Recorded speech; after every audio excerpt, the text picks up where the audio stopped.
Okay, guys, we are live. So for those listening at home, welcome to the Dungeon Musings YouTube channel.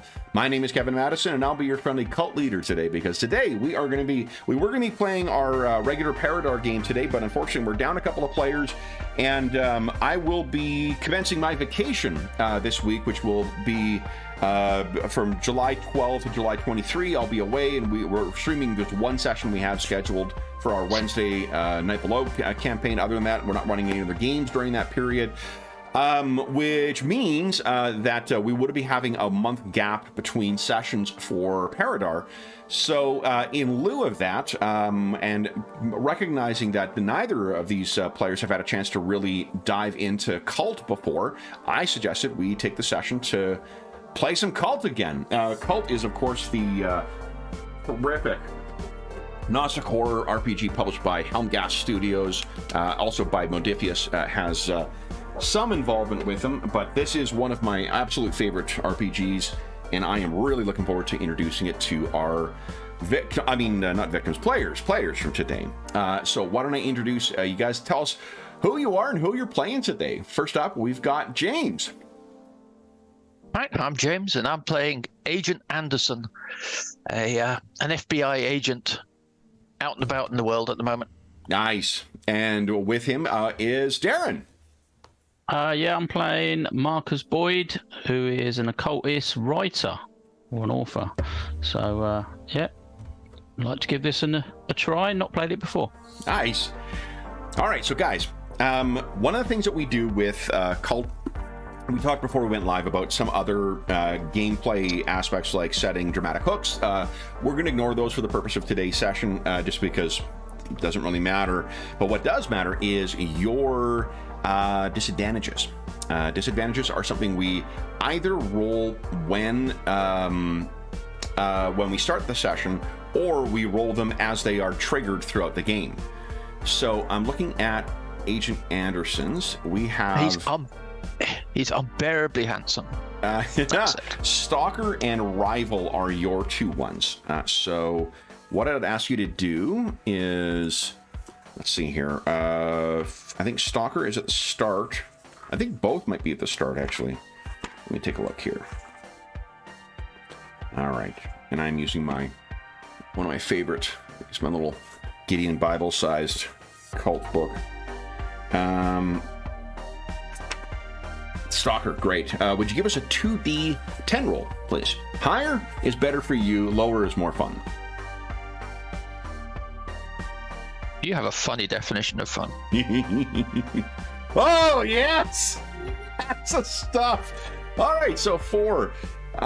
What Stalker is, you are hunted by a faceless enemy. Anyone you meet could be one of their minions, or even the Stalker themselves. No one can be trusted. You must constantly change your address and be vigilant at all times to avoid leaving any tracks they can follow. In the first game session, and whenever you expose your current location, we roll for this. The result you got is your enemies have caught up to you. I take 3 hold. We talked about the different kind of resources that your advantages can generate. I can spend a hold to make a move for your pursuer. For example, a trusted associate has been paid off by them. One of your loved ones or allies disappears. Something you are trying to do is undermined by your enemies, or they actively try and hurt you. So can I use a hero point to reroll? You cannot. There is no narrative meta currency in Kult. All right, so that gives me 3 holds for you. I'll write that down in a second. And then you have Rival, which give us a 2d10 roll again. And I'll write down 3 hold from Stalker. Now there you go. You're at all clear. Your Rival makes no moves against you this session. So every session, for some of these ones, it's every session. For some of them, it's when it's triggered. So that's what we've got for Agent Anderson. We know his Stalker is going to potentially show up this session. And then for Marcus, yours are Repressed Memories and Nightmares. Let's see here. Nightmares you suffer from recurring during any scene when you sleep. You get to roll. So this is going to be, I am going to be doing a hack thing and having you wake up in your bed. So give us a 2d10 roll for Nightmares. 15, you sleep in peace. And then for Repressed Memories, In situations associated with your repressed memories, roll. So this is actually, we only roll that when you are exposed to something. That's one of those ones that triggers in-game. But that's a shame. That's a 19. That would have been good. Nah, it's no fun. Okay. All right. So then, I think since Marcus is sleeping so soundly, let's start our scene with Agent Anderson. So our scene opens with you kind of, your eyes fluttering, Agent Anderson, and you find yourself awake in a big white hotel bed. The sound of a air conditioner running is kind of filling this as the yang yang yang yang yang yang yang. From where you are lying, you appear to be alone in here, but there is a door that is open to an adjoining room. It is, in spite of the AC going, it is uncomfortably humid. And you're not quite sure how you got here. What do you do? Okay, how am I dressed? You appear to be in your kecks, and that's it. Okay, so I will roll over, check the bedside table. Anything there? You have a phone, you have your service weapon, and you have your badge. Okay. So I'll check my phone, see what's on there. Any messages or anything? No service. That's Vodafone for you. Then I will move towards that open door. Okay. So if you move towards the open door, it appears to be another room identical to yours. The adjoining, where the door kind of leads from one to the other, is in that big open area where the beds are. And there appears to be someone who is passed out on, or in their bed as well. As you make your way towards the other room, though, well, that's weird. So the floor in here has that kind of, darker carpeting that a lot of hotels have that hides stains and shit like that quite well. But it does appear that someone has put some kind of like talc or powder of some kind on the ground, marking out something around your bed. That's strange. It goes right to the wall. And now that you're standing back from it, you can see that there is a marking that goes up and along the wall as well, as if there was like someone was drawing a circle but had to fit it in this kind of area. There are what you can only, you would assume would be like the kind of markings you would see in an occult store window, or like a talisman worn by New Ager or something like that. Have you collected your firearm? Well, at this point, I'll go back and pick it up, take it out of the holster. Okay. So you come back, you realize you've got some of that talc on your feet now too. I think let's make it interesting. Let me grab my cheat sheet here.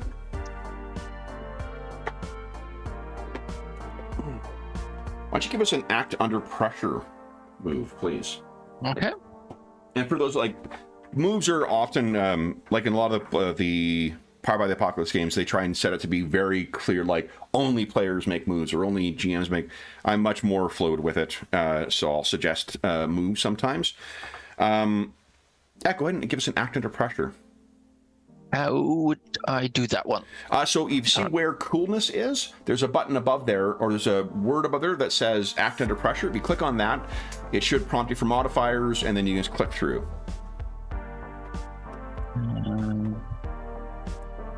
Sorry, I'm being done. Coolness, cool. Oh yeah, you can see that. Bottom left circle. Oh, right. Oh, sorry, yes. Act under pressure. Okay.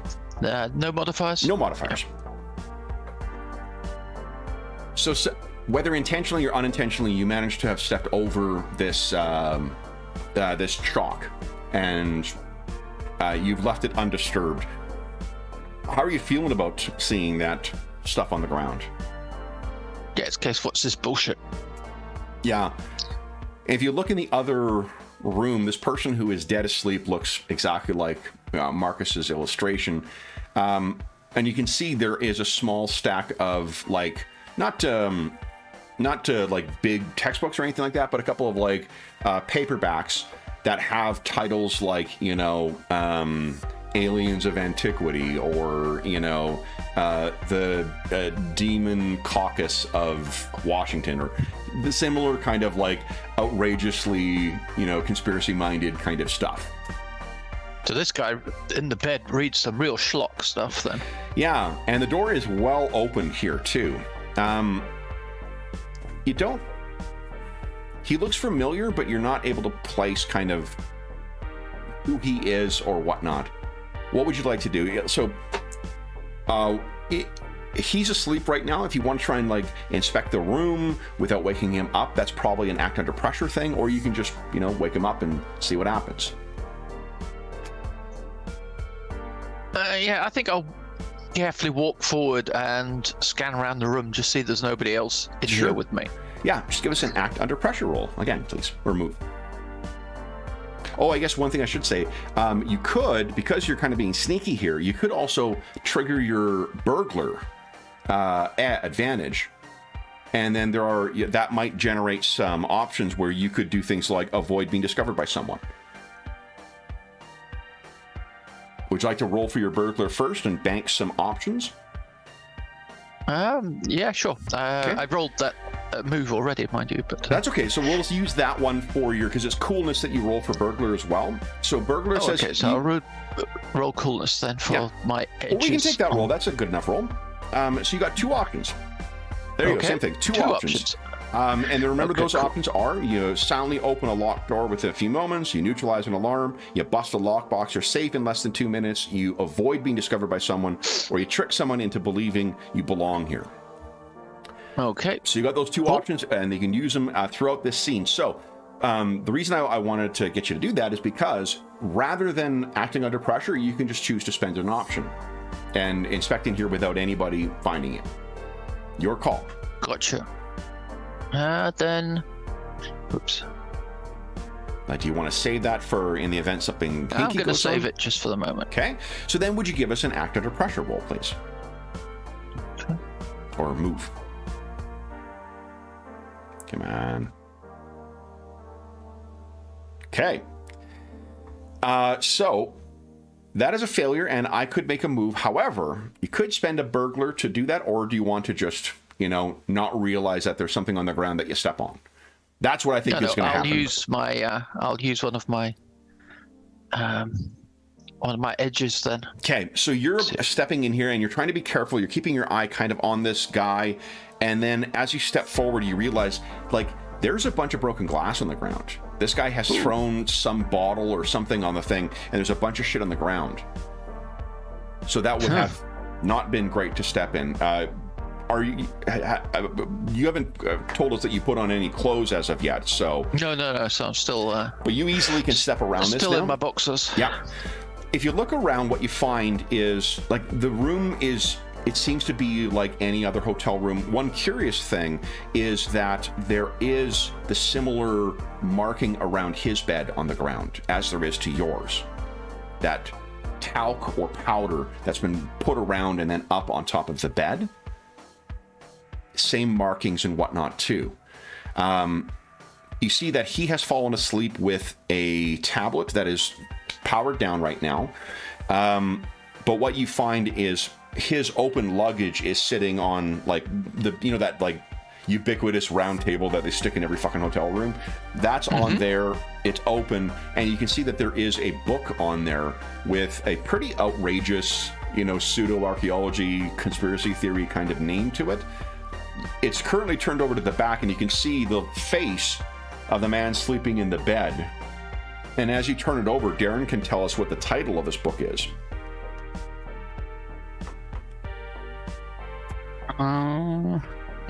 He has got one actually in here. The Holy Warriors of Akkad. Okay, the Holy Warriors of Akkad. is the title of his opus. And so it's his, why don't you tell us what his author's photo would look like, Marcus? I think it would be similar to the picture you've got there. He wouldn't have the hat on, but he'd still have the slightly sort of scruffy hair and untrimmed beard, and he's got that strange grin on his face where you don't know if he's actually happy or if he's grimacing. It's just sort of you can't make him out from first impressions. Okay, I think that is since you've spotted it before, you can choose Agent Anderson to avoid stepping in that thing.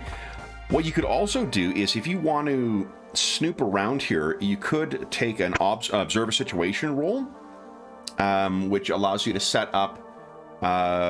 You ask me some questions, and then if you choose to act on the answers, you get a +1 to your actions, or you could investigate, which might yield other information as well. And because of your analyst option, that might give you some other questions to ask. Okay, so I'll do that. That seems to be appropriate for me. You think investigate? Observe. Yeah. Okay, great. Observe a situation. All right, so that means you can ask me 2 questions. So the questions they've got listed there, what's my best way through this? They're very meta-narrative kind of questions. You can don't pick them as the restrictive list either. If there's other stuff you think that you'd like to ask about, feel free to. So what do you think?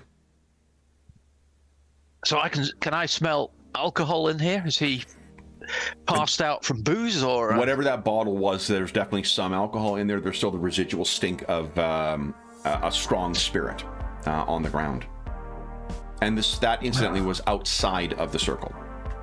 That evidently inspires that writing style. Now,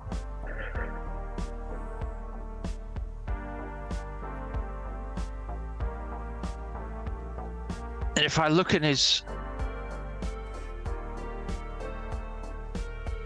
at other in his case, at the clothes and everything else in there, is there anything I can deduce from that? So one of the things, living standards. One of the ways this differs from games like Call of Cthulhu or whatnot is we're talking broad strokes as we move through the fiction. Mm-hmm. So it's not a matter of like, I look in this drawer, I look in that drawer.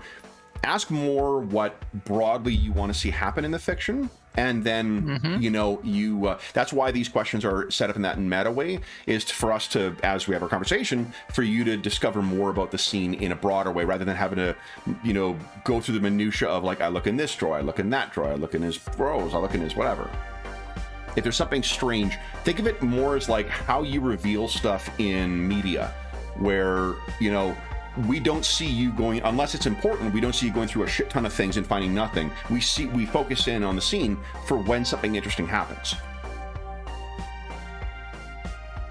What was it you were hoping? Let me ask you this: what were you hoping to find by looking through his clothes? I was just trying to draw any other conclusions about how he's doing in life. What he's, he appears to be an author, but what else about him? What can I tell about his background? How could I, how could I have ever come in contact with this guy? The door's open, so I've got some connection. So that's a great question. That's a great way of framing it. So as you're looking through this stuff, what you'll find is you notice on his bedside stand that there is there's a wallet on there as well too. This wallet, there's a key card for the hotel, the second one that's going to slit out underneath that. There's his phone as well, and if you head over to the wallet and you're still not, you've spent your option, so he's not waking up from your actions here. When you flip through it, your card is stuffed on the inside of his wallet. Huh. You think of, you have his name.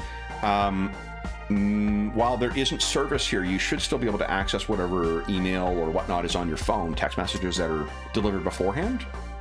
Okay, so I'll go back to my room and have a check on. Okay. Do I see anything in my that might give me a clue that I had contact with him? Any emails? So what you find? Any calls with a name on it? There are emails from Marcus. There is text messages from Marcus, and it seems to be arranging some kind of. It seems to be as if you are working out some kind of trip to a Polynesian location. Whether this is for the purpose of the adventure, doesn't really matter whether it's Hawaii or whatnot. I don't know Hawaii well enough to distinguish between the islands and blah blah blah. Some Polynesian vacation. You also see that there is an arrangement for travel for both yourself, for Marcus, and for your partner. How the fuck have you not thought about your partner until now? So there are 3 tickets all flying at the same time, all confirmed through your phone. Marcus, yourself, and your partner. What's your partner's name? Given I'm an FBI agent, could we clarify what partner means? Partner, you're the person you are paired with, your other... Yeah. Romantically, not agency-wise. No, agency-wise. Not a bureau. Yeah, no, it's agent. You're... My bureau agent. Okay. Partner. So who is the fellow agent, or special agent, I guess? Okay. So... Man, woman? Yeah, I assume it's another man. Okay. Older, younger?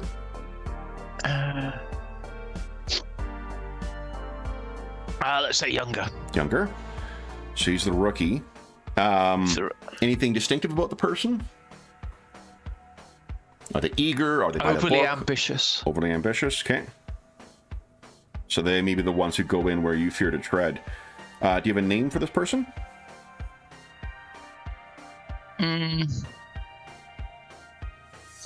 Even a first name we don't for now.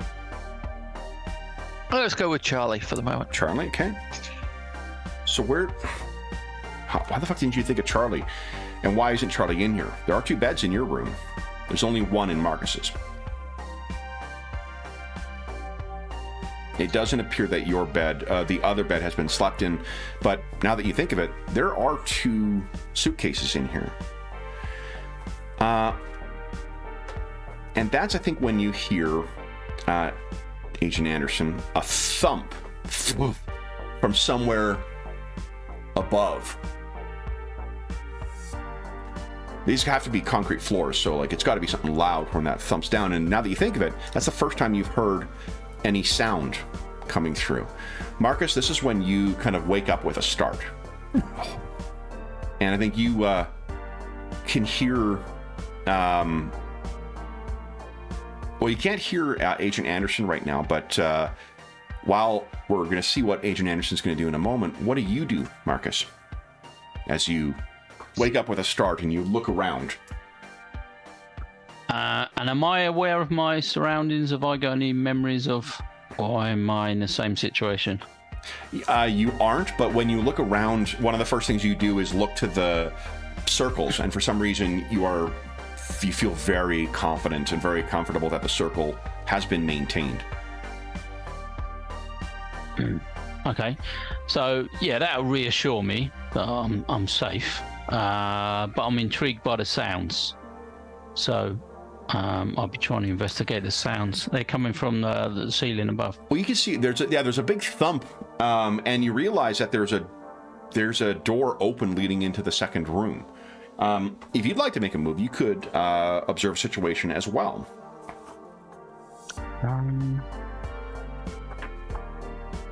I guess I'll probably sort of cautiously peer through the door. Okay. From my room rather than going through. So one of the ways that these games are often described as fiction first. And the way to think of that is you make your roll and then we narrate what happened. Okay. Okay. So is it an investigate? Yes. Give us an observe. Well, that's probably more observe a situation than investigate, because investigate is like uncovering leads, and it's more like picking up clues or other things that will lead you along in the thing. If you're just trying to suss out your immediate surroundings, that's more of an observe a situation. Okay. No modifiers. Nice. So So you have 2 questions that you can ask as well too. And James, you still have one that you've got banked as well. Yep. Marcus, as you're looking around, the door is open, but you're not certain. You don't remember there being 2 rooms, and I think from where you could see, you probably see the bed that is not slept in. Okay. So what I'm trying to achieve is who's in that room. Okay. So who's in the room, and so yeah, what you might do then is it looks like you have vague memories of tossing a bottle of something at the wall at some point, and that is smashing on the ground. So you're definitely going to want to not step in that. If you're trying to move your way over to see to who's in there, there's a lot of carpeting that is there, and you can tell from the way that the light is coming in from the window. You're going to want to probably approach from the side closest to the door, so you're not casting a shadow in there. If you act on that information, you'll get a +1 to your act under pressure. Yeah, I shall use that as an advantage. Okay. To shield myself. So go, why don't you give us a act under pressure move, and let's see how you do. And +1. Yeah. Okay. Nice. So you sneak over there. Now, this is where we've got some interaction between your 2 actions. Agent Anderson, you've already spent the thing to not be observed, so you can hear someone is trying to be sneaky and trying to move in there into your room. So I'll just slip to the wall behind, against next to the door, so I'm out of sight, so he can just see the room, but I'm with my back against the wall. Okay. So Marcus, you get to the room and you look in, and from your angle now, you can see there is a bed that has been disturbed, and that's weird. There's a wallet on there, but there's also something that looks like it's got a badge from law enforcement of some kind. There also is a holster, but no gun. Okay. This is something's nagging at the back of your mind. Like, this seems. Do you know this person? Yeah, that's what I want to try and ascertain. Is I'm sure I must have done something, and I've seen the circle on the floor at this point. Yeah. Oh, okay. Definitely. And you see the circle around the bed that is in the other one. That also is a sign that something is, something good has happened here. Yeah. So seeing those 2 things, I'm gonna backtrack into my room, grab my tablet and my phone, and try and ascertain what's going on here. And look at my tickets, anything like that, to work out what's going on. So I'm going to make a move on this. I think what is going to happen is you'll hear the ping as your tablet opens up, which will clue Agent Anderson that is happening. But what you can do is, it's not quite the same thing, but you could try and avoid harm to be like, oh, and like hit your, the mute thing to go down. Yeah. Okay. Yeah, I'll give it a try. Sure. Let's see. Yeah.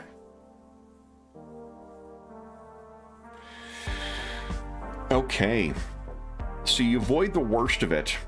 I think what we'll say is, Agent Anderson, you hear not so much the what do you call it, the sound of the tablet being opened up, but you do hear the soft cursing of someone in the other room. I was just gonna say, I can just see Marcus go, oh shit. Yeah, exactly. So someone is up, not and realizing. It seems like your neighbor is awake, Agent Anderson. You guys both also then hear again from upstairs, and both you sort of stop.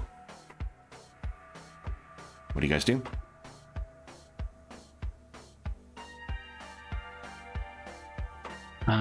I'm going to quickly throw some clothes on, I think. Okay.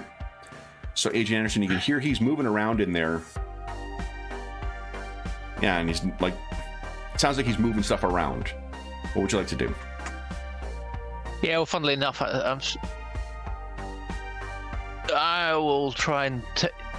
He seems occupied, so I'll pretty much do the same thing. Okay. I'm tired of being in my boxers. So. Yeah. So you guys are both fully dressed, and I think you probably, Marcus, you get yourself finished up first. Agent Anderson is just being more quiet with it. What do you do once you've got your clothes on?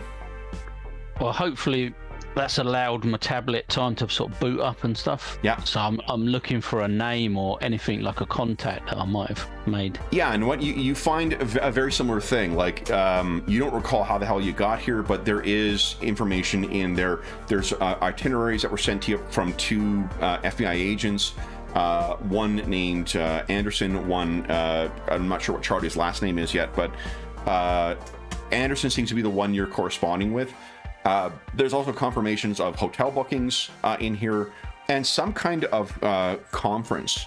It's something to do with sun. It's called Sun Magic, and I want you to think of the tackiest kind of brochure you could possibly imagine for an occult-focused, conspiracy-minded conference set in a Pacific Island hotel. And Marcus, your name is listed as one of the presenters. And does it say what date that is? It would have been, if you check your phone, curiously, there's no cell service here. And but if you check what the last date that was on there, it would have been today that you would have been presenting. Okay. So I think at that point I'll be whispering, Agent Anderson, into the sort of the next room. Are you there?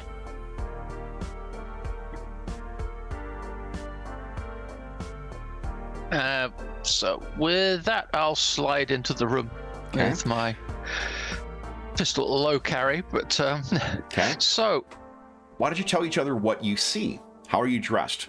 You would have had time for either securing island appropriate clothes beforehand or purchasing shit in the gift store if you think your character would not be planning ahead like that. How are your characters dressed?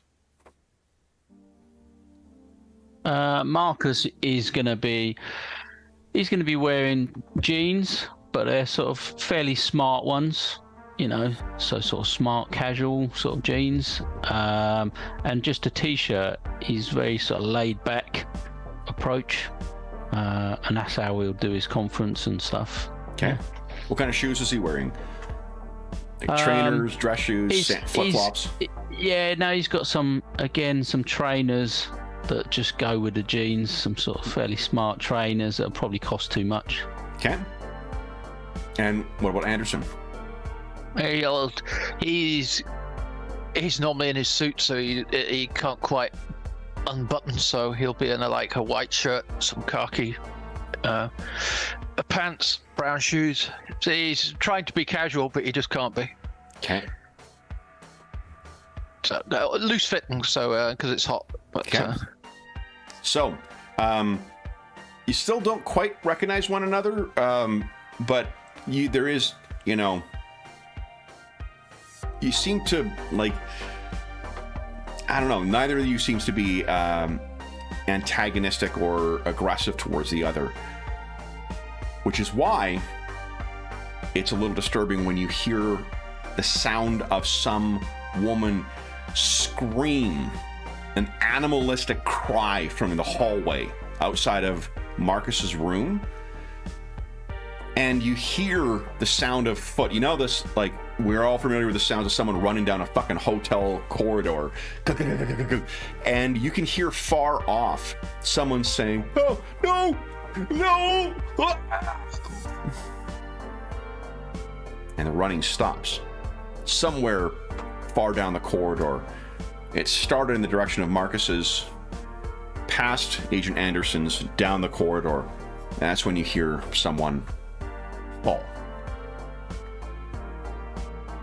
Okay, so with that, I will move quickly to the door, throw it open, and look down the corridor. So first thing, I would like, you are each going to lose 1 stability, or you can try and keep it together. Oh, I'll try and keep it together. Okay. Oh. There we go. All right. So that is Marcus, you want to take the 1 stability loss, or you want to roll? I mean, is there any reason to take? I mean, other than it's thematically. Not really. No. No. Okay, so you would try to keep it together. You can try. Okay. I guess the only risk is you take the 1. 1 is like a mixed result for your roll. You could roll worse and freak out like Agent Anderson here. Okay. No, he's going to try. He's going to try and keep it together. Okay. Okay. Nice. Holy shit. That's how it's done. All right. So, Agent Anderson, you turn and first, if you could drop your stability by 2, you should be at full to start with. At composed, okay. You were down to unfocused now. Mm-hmm. And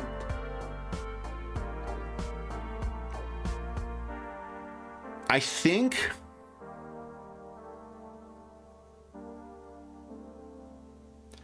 that what you see, Marcus, is Anderson turns towards her and his arms are rigid, arm up at the door, but he's not moving. You, however, seem like, okay, you're going to get to do something before Agent Anderson does. What would you like to do? Yeah, I've got this horrible sort of feeling that this is something a little bit more than your normal, so a little bit unnatural, a little bit. So I'm thinking, what's the best way to snap him out of this? So I'm going to go for the shot. Yeah, I'm going to go for the classic glass of water on my bedside and just, splash that in his face. Okay. Come on, man with a gun. Yeah. So it turns out it's not water that was in there. Oh, well. So, Agent Anderson, you've got... So there's liquor that's suddenly been thrown on you. And your focus was almost entirely, on that door. Because you think you can hear... Are there chewing sounds out there? And that's when something splashes on you and you're kind of back and you're free to do something. Marcus has just thrown what he thought was water on you. Snap out of it. Do something, man. So I glare at him and then go get back to the door, throw it open. Okay. So you get to the door, you throw it open, and you look down the hall. Now, what you see down the hall are, at first, is not awful. There's someone on the ground about maybe 4 or 5 doors down, and there are 3 people who are on top of them. And at first you're like, are they fucking kissing? Like, what is... And that's when one of them looks up and gore and blood cover their face. I'd like you to, once again, either take 2 stability loss or try and keep it together. Oh, well, he's the sort of guy that would try and keep it together, and it's going to go horribly wrong, but... Oh, no worries. Now, what would you like to do? You get to make a move. Marcus, I'm imagining, is in your room, kind of like, a good 10 feet behind you. These things look like they're going to be coming towards you. I just shout, freeze, federal agent. Okay. And I'll level my service piece at them. You will have sufficient time to act as the 3 of them sprint up, more like dogs jumping from a start. And the 3 that are running towards you are all wearing tacky Hawaiian clothes and things like that. And they're running down the hall towards you. They seem to have no interest in complying with your order. Would you like to make a move? Right, so then I jump back into the room and slam the door shut and turn the lock. Give us an act under pressure move, please.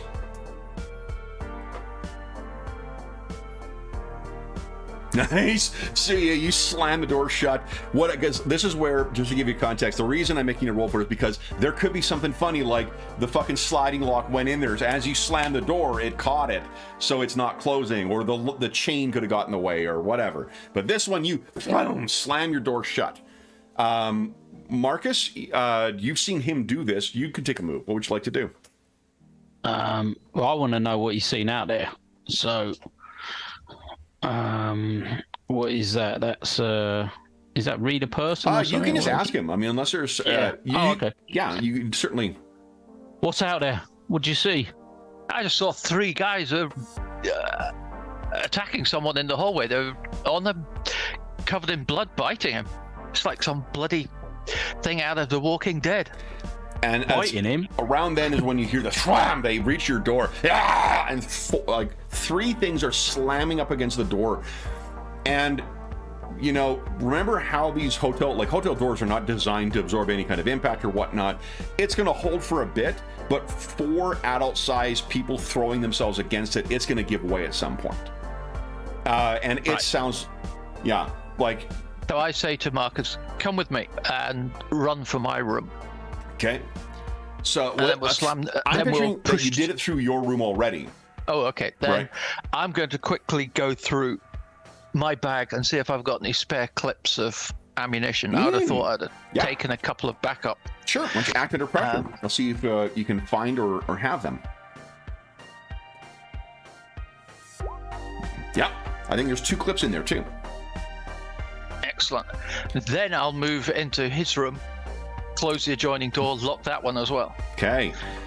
So Marcus, what are you doing during this time?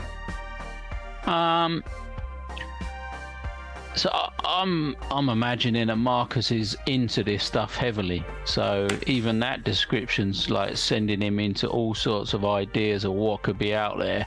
And I assume, he's just going to start scrambling through his bags, looking for something. Okay. Like anything that he think might be useful against whatever that could be outside. Sure. What are you picturing that being?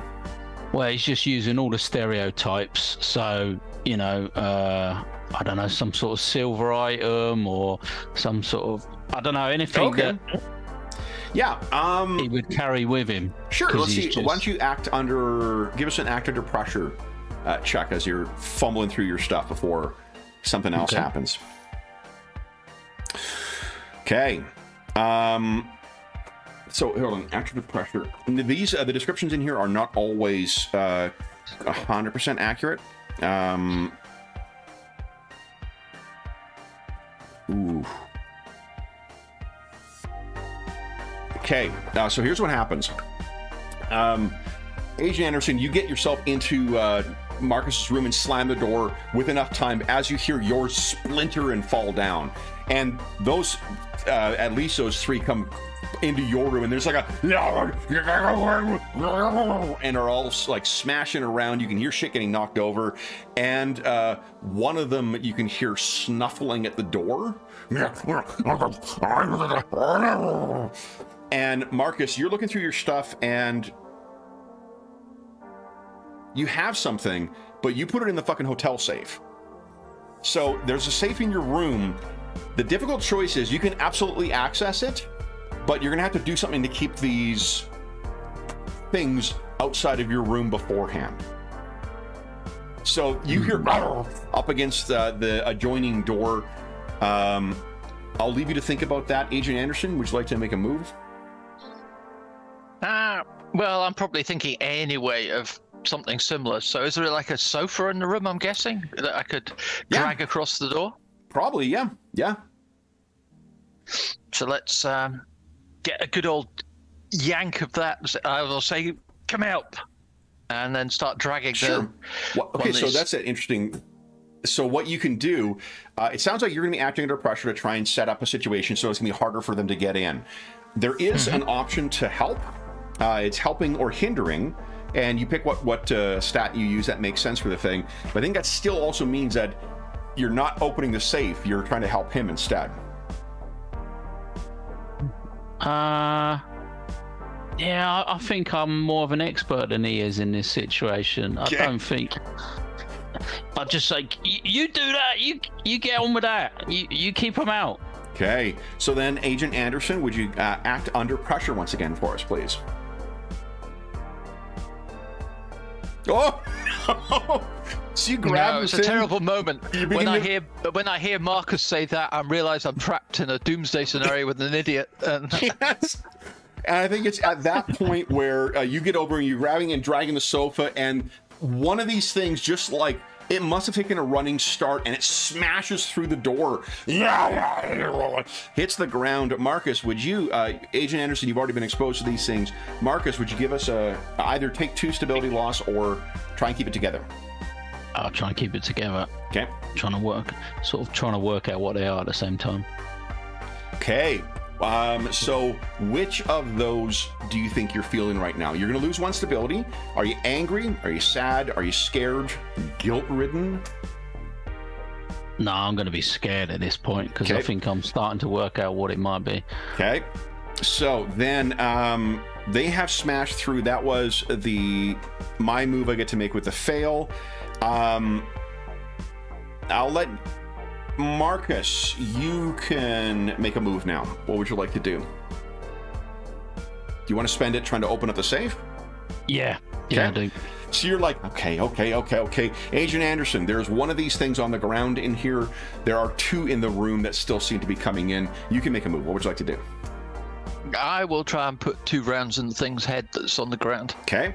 So again, looking at your gun, it sounds like you're engaging in combat. And which of those do you wish to do? Do you want to, like, this isn't like, D&D or something where it's a round per round thing. Like, we're in the fiction, so if multiple targets, you could do that by, like, hitting one and then repositioning and hitting a second one. Well, that's what I'm going to do. I'm going to pop this one on the ground in the head and then back off. So it's only 1. Then are you doing combat shooting where you're shooting 1 and doing 2 harm, or are you overkill? Are you pumping, a bunch of rounds into this to make sure it stays down? No, I'll just do combat shooting to try and take down. Just so I understand, because otherwise, is that meaning I'm shooting 1 and then going off and standing around for 30 seconds looking at the ceiling, or? Well, again, like, you can't think of it in terms of, like, the way, for these games, you don't think of it in terms of, like, your round, then your round. Think of it how it will be flowing out in a novel or film or whatnot. We're focused on the fiction. I get you, but it's just then, am I trying to combine multiple things here, like saying, I'm going to shoot it twice in the head, then move to the other side of the room to get a further shot from the other 2? Because I wanted to immediately move to do the second, but I want to move back first. If what you're doing is you're trying to shoot 1 and then, like, to try and shoot 2 of them, that's exactly the way you described it. We would just say that's what happens. Okay. It's really only when you're trying to, like, if there's a specific advantage you were trying to get, or there was some way you were trying to, like, if you're combining it with, like, say, I'm taking 1 down, then I'm going to try and, like, slip up into the, the rafters or whatnot. So yes, the way you described it is exactly what we would do in fiction. So if it's multiple targets, then just go ahead and engage in combat with no modifiers. It'll be under violence. Engage in combat. Okay. Bottom left, maybe? Oh, for heaven's sake. Oh. Okay. So I think what happens is you're beginning to fire into this thing, and you're going with your training, right? Like center mass headshot, center mass to drop this thing. None of that fucking works whatsoever. And I get to make a move now. This thing scrambles up and races towards you and is going to hit you, inflicting 2 harm. Now, the way you can react to this, for one, you can avoid harm, where you make a reflexes check and you take a penalty. No, that one you don't take a penalty. You just make that check, and then we determine what happens from that. If you don't avoid it, then we go to endure injury, and we see what happens from there. So I'm going to look to try and, as it charges, step out of the way and try and avoid it. Definitely, go right ahead. Getting me. Give us an avoid harm. Oof. Okay. So I think what's going to happen is you're able to sort of move out of the way a bit, and this thing's not going to tear your throat out, but it is clawing at you still. So I'll get you to make a endure injury at at a harm of 1. So then what we do is you'll make your fortitude check. Your modifier will be -1 from the harm.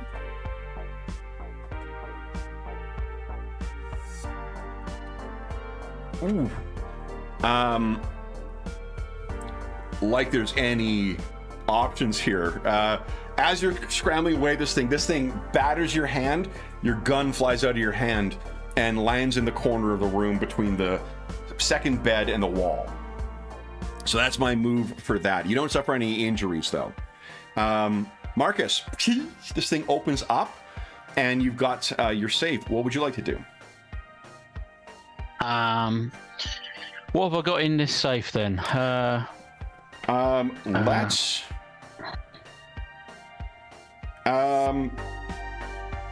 Let's have you roll. What is the reason one? Is it investigate? Reason is investigate. Yeah. Why don't you give us a reason check? Okay. And we'll see for okay. So what is in here? There's actually an Akkadian dagger. Something that was used kind of like what is it, an athame? The kind of thing that's used like a ritualistic dagger kind of thing. And you know that this thing is particularly effective against necromantic spirits or spirits of the underworld, or so it says. Cast demons and things back in there. So you open it up, you've got that in there. Would you like to do anything? I want to give this to Agent Anderson because he's a man that's trained in combat. Okay. So this will be an act under pressure, I think, to be able to get in there. And, with the harm, of course, you're risking here is that you got, 2 zombies in the other room and 1 in here. Yeah. Let's give it a go. Okay. So you are able to tell us what does it look like as you're trying to get this dagger to Agent Anderson? Yeah, he's obviously got it in his hands. He rushes over. He's sort of stumbling a bit with, the stuff that's on the floor. He's wide-eyed because he sees this thing. And he says, use this, the gun's useless. And I think because you've walked past the open door in order to get to Agent Anderson, the risk is that, let me get to the unarmed thing here. Yeah, those two, the two in the other room, come racing in and tackle you onto the bed. Now you can try and avoid harm if you'd like. Yeah, I should certainly try. Nice. All right, so I think what we'll say is you're able to get out of their grip, but you're basically on the ground. Prone. I'll just roll straight over the bed and onto the floor. Exactly, and not far off. Oh, and you know what you've done? You've disturbed the circle. Yeah. So, Agent Anderson, what would you like to do? I'll just try and shove this thing back as hard as I can, try and get it to fall over. Okay. And off me. So then, if you're doing unarmed, your options with unarmed are to create distance between you and the target, to use excessive force, focus solely on trying to take this thing down. You do have this dagger in your hand too. Oh, right, yeah. Okay. Then I will try and use this dagger and stick it in its face. Okay, so why don't you go ahead and engage. That'll do 2 harm, plus potentially other stuff. So that's engaging violence? Engaging violence, yeah. And with the modifier, you said minus? For this, no modifier. Okay. Okay, can I actually roll properly now? A success, all right. So then, here's what happens is you plunge this thing into it, and it drops as if it was, a light was switched. And this thing goes down. The difficulty is it pulls the dagger out of your hand as it hits the ground. Uh-huh. Oh! So then, I'll make a move. So one of those zomboids is going to come scrambling over and try and grab you and bite you, Marcus. And the other one is going to try and knock you to the ground, Agent Anderson. So same thing that happened to Marcus. You can both try and avoid harm, if you like. Okay. Yeah. Go. Nice. Oof. Oh, both. Oh, so what does it look like, guys, as these try and get in at you, but you're easily able to avoid them? Yeah, so I grab the one that's running at me and encourage its movement and its direction, so it goes throw it past me. Yeah, it hits the into wall, or its whatever. face kind of get caught up in the curtain. And you, Marcus? As I'm sort of trying to scramble to my feet, the sheet is on the bed, and I just throw it over it so it loses sight temporarily, and it sort of crashes into the bed and wherever it goes. But one of you guys gets to make a move next. Who would like to go? Now that I've seen the circle, I'm thinking, has it actually come into the circle? It seems that in the fuss and muss and whatnot, it looks like it's been disturbed at some point before. I want to try and repair it. I want to try and repair my circle. Okay. So then that will be, I think you're acting under pressure. Yeah, definitely. Yeah. Oh, cool. Look at that. So you actually are going, and you're quickly, Agent Anderson, at the corner of your eye, you can see that Marcus is using some kind of, I picture it's kind of like, the little things that Tibetan monks use to make mandalas. Mm-hmm. That's sort of what he grabs it from one of the tables and is begin to try and recreate the powder on the ground to recreate that circle. What are you doing, Agent Anderson? I will go and pull that dagger out from the eye of the one I killed. Okay. So then I'll try and step back to where Marcus is. Yeah, why don't you give us an act under pressure move to do that? See if you can get it and get away before this other zomboid tries to get, or either of them tries to get you. Okay.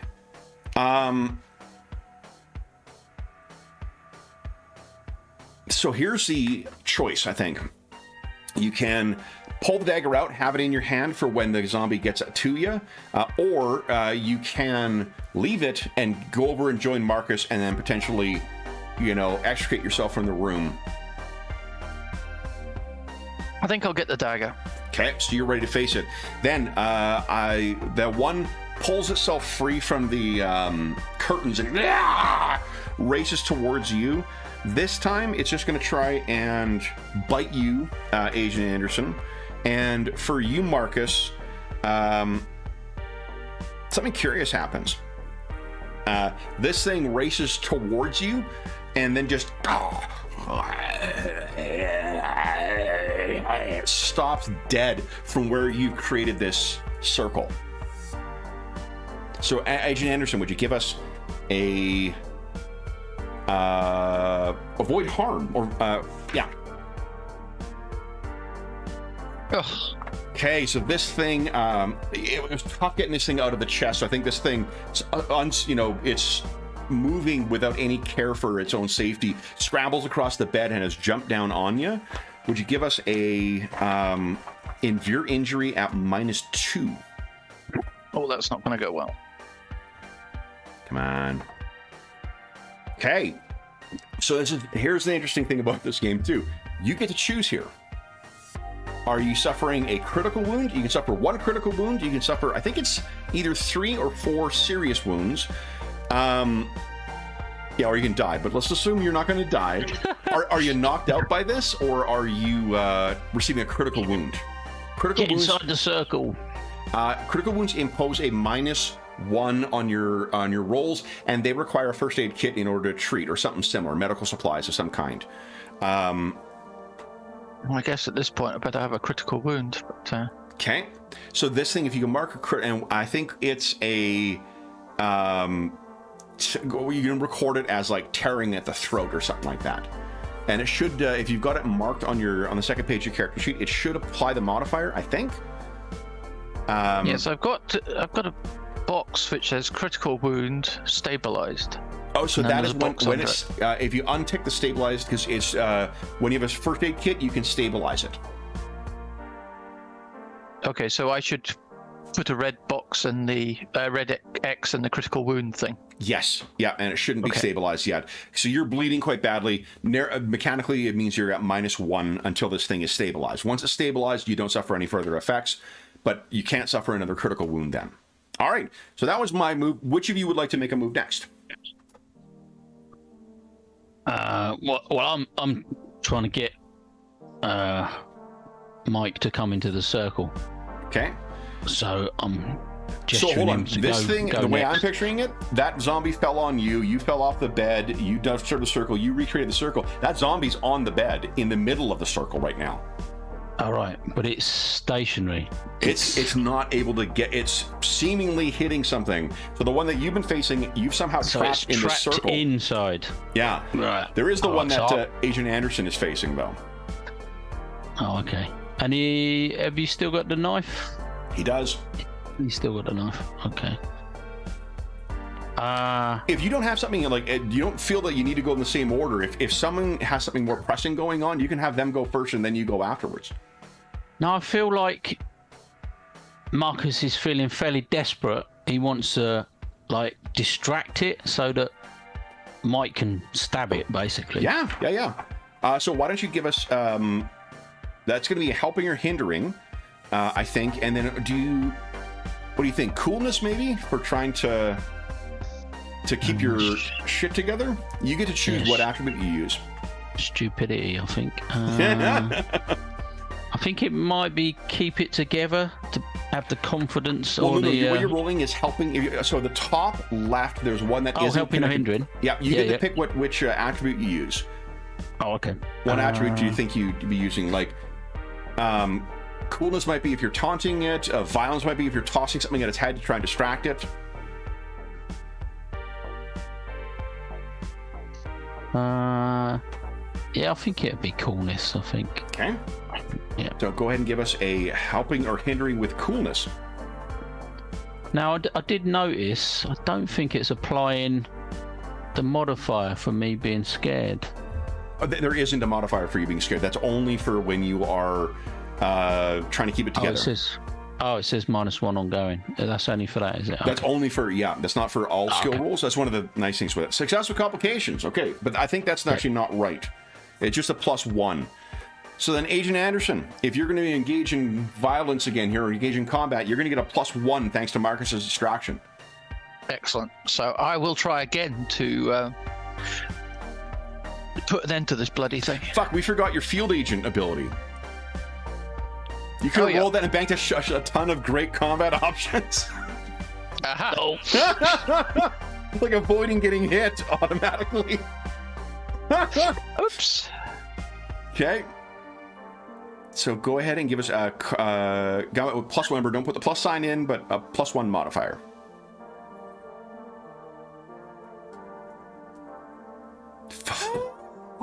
So, oh boy. Here's what's going to happen, I think, is well, you tell me how the attack just doesn't land. Like, what is it you think's going on, and then I'll tell you what the move is. I guess I take a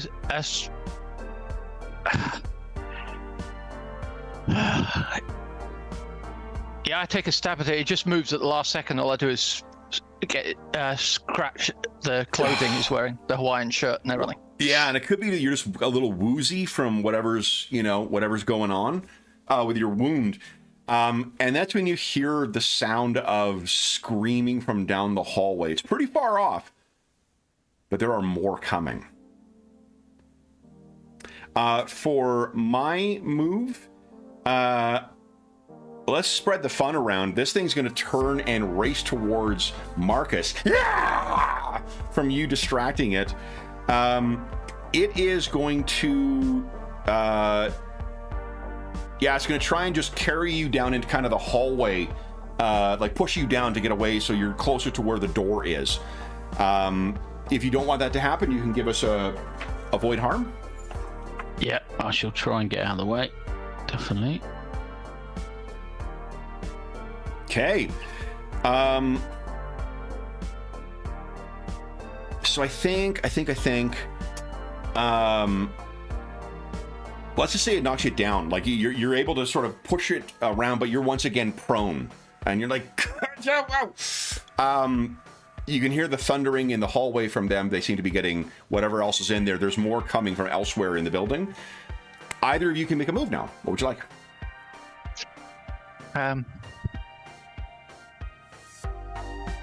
Agent Anderson's wishing he had a gun again, but he's going to try again with this damn dagger. Okay. 15th time lucky it is. Here it comes. So there's no +1 anymore, so that's going to be... So, I think as you're staggering forward, you're trying to get this, and this thing flails to the side, and it knocks the dagger out of your hand. Again. It's useless anyway. So. Staggering back. Marcus, what are you doing? This thing is on top of you. Agent Anderson's got blood all over that white shirt of his.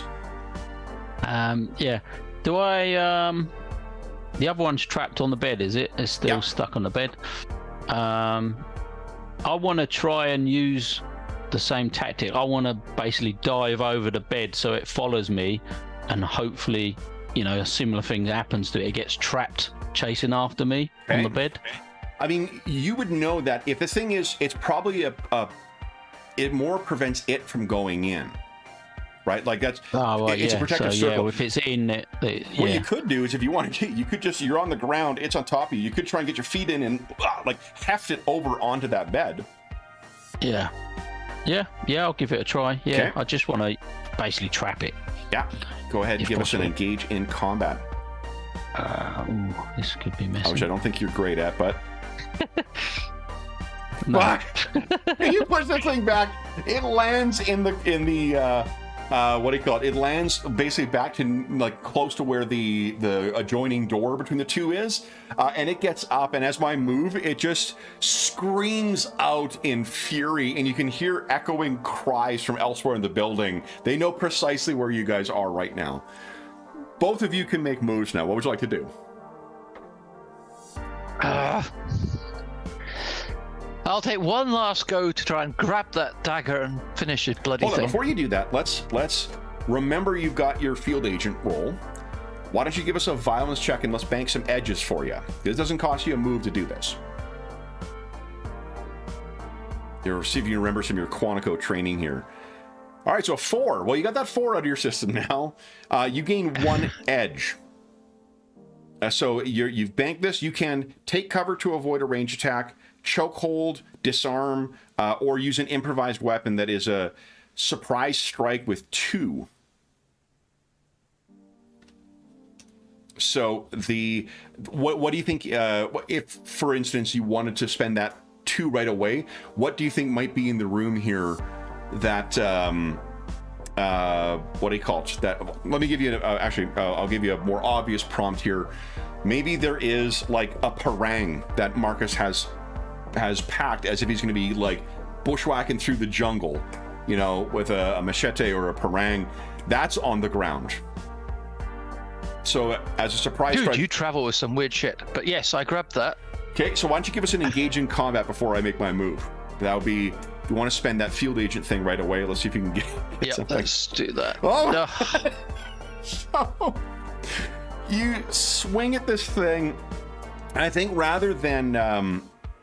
at this point, you fucking lop the head off of the thing, but the price you pay for it is that it's tried to get its claws in on you to grab you as you were closing in. So why don't if you'd like to avoid harm, you can try that. It'll be a harm 2 you're suffering. Let's try that. Okay, so you pull yourself back. That parang is well and truly lodged in the door. It's going to take a while to get it out of there. So, where we find ourselves is you stagger back, Agent Anderson. You're covered in blood. You've got a pretty nasty wound that's going to need some kind of medical attention. Marcus, the dagger is somewhere around here. There's a gun somewhere in the room as well, and it sounds like more of these things are coming down to your room.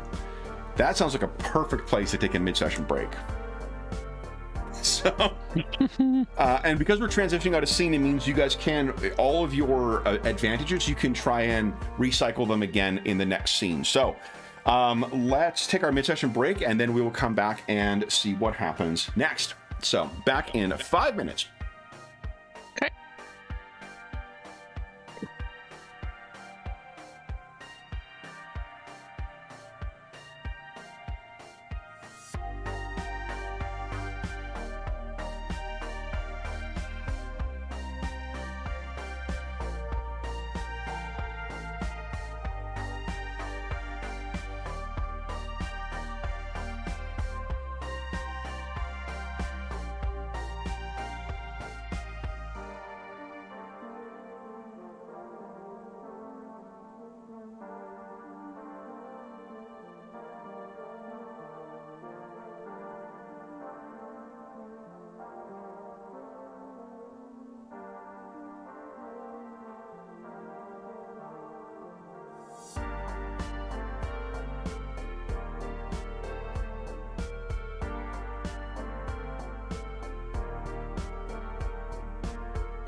All right. It is a smoker here today. I just stepped outside to check on Anna Banana, and she is lounging in her chair. Yeah, 27 degrees right now. Oh, the hell. Yes, it was similar to that. Yeah, yesterday. we had similar today. Oh, yeah? This is the hottest day of the year so far. Yesterday, 33, 34. Holy fuck. That is not comfortable. We don't have in Calgary, most places, most homes and stuff like weren't built with air conditioning because we just, we didn't have this regular heat for years and years and years. And this only recently we were getting regular weeks of, plus 25 or 25 degrees Celsius and higher. Yeah. Oh, your camera's off, James. Oh, sorry. Yeah. It's first stream in a while where I don't have to do Fahrenheit conversions. So, all right. So where we left our heroes was in Marcus's room with one decapitated zombie, one seemingly disabled zombie, and one trapped in a mystic circle. What happens next, guys?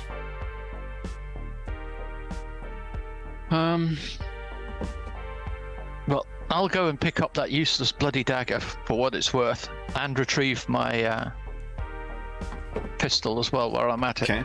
Quickly gather those up. So, Adrian Anderson is also bleeding quite badly still. So, if you want to try and, Marcus, if you want to try and stabilize his wounds, it's a good point. Yeah, I think you probably would be able to snag a first aid kit from what Adrian Anderson was traveling with, maybe. That would be an act under pressure roll to be able to stabilize. With serious wounds, you don't need a medical kit, and you could just... Oh, hold on. With serious wounds, I think you can automatically stabilize as long as you got a med kit or a first aid kit. Let me double check here. I've got a critical, right? Yeah, with critical, you do have to act under pressure because it's a more serious injury. I'm going to suggest we go into Mike's room, into the circle, while I try and sort out his wound in case any of these creatures appear, and I'm hoping it'll give us a little bit of protection. From the sounds of things, there's a lot more than what you've encountered here on their way. Yep. Do you want to be trapped in the circle? Or do you have any concern about that? I don't want to be trapped in there, but it's just whether... Is this a quick thing then, patching him up? It's not something that needs to happen immediately. It's just that he's suffering... Mechanically, he'd be suffering a -1 to his actions until you get a chance to try and bind him up. So what you could do is... whatever you... if you're hiding in the circle, that does seem to be what worked before, but what happens if the room fills up with these things? Yeah, no, it was more of a while I was doing it sort of thing, but yeah, I'll just try and patch him up straight away while we're here, so that we can move on. Sure. So why don't you give us a act under pressure? Oh, please. Okay.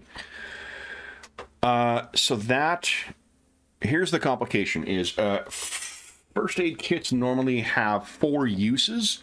I'm going to say you used up... Yeah, you used up everything in order to do this. Let's make it a high price. So you're like, all right. And there's way more bandaging than whatnot than is necessary on there. But you guys, if you do need to have a second one, or if you need to treat a second wound, you will need to find another first aid kit. Agent Anderson, you can click your critical wound as stabilized now. Excellent. Now, can I be cheeky and say, have a look in Charlie's suitcase. So here's the thing. Yeah, let's just do this. The thing is, they're about to get here. Like, they are all on your floor, and they're howling down your things. You can do that, but that'll be an act under pressure. There is also, I will mention that for Kult, like, Kult is an extremely versatile thing for designing monsters or adversaries or things like that. There's also a, like, swarm rule in here, too, where we are not going to be facing in each individual thing. It'll be the collective swarm, but... Yeah, let's not try that rule out. Yeah. Okay. What you could do is you could grab Charlie's bag if you like. Yeah, let's just grab it and... Sure. Now, Marcus, should we try and get over... Do these rooms have balconies, or is this just a room with nothing? Yep. Okay, so... What floor are we on? You guys are on the 6th floor. Okay. And have I, from what we've done so far, have I identified what these things are? I mean, apart from the obvious. Yeah, I'm going with zombies, but I could be wrong. What you could do, you do have your occult library thing. That's on your tablet. As long as you have access to your tablet, you could try and tap into that, which gives you some... You could ask me some questions on a meta level, and you could then in fiction describe how your character understands it. Yeah, just so that I can try and work out where we need to go, if sunlight has an effect, or any of those sort of, things that might get us out of the situation.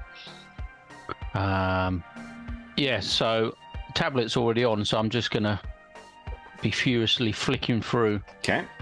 Like images or whatever. So I'm gonna let you make that move. Agent Anderson's going to be figuring out where you're going to be going next. So would you give us a reason check, Marcus? Okay, reason is there. Nice.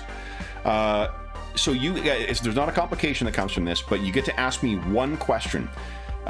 Which higher power does this connect to? Or what do I need to do to exercise or control this being? Which dimension is it associated with? What must I do to protect myself from this?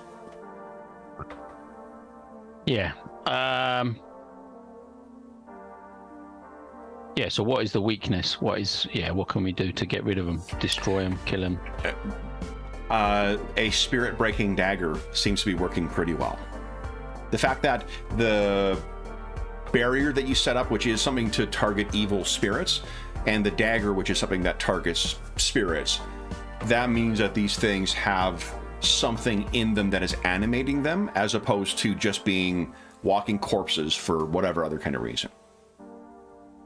Okay. So Agent Anderson, what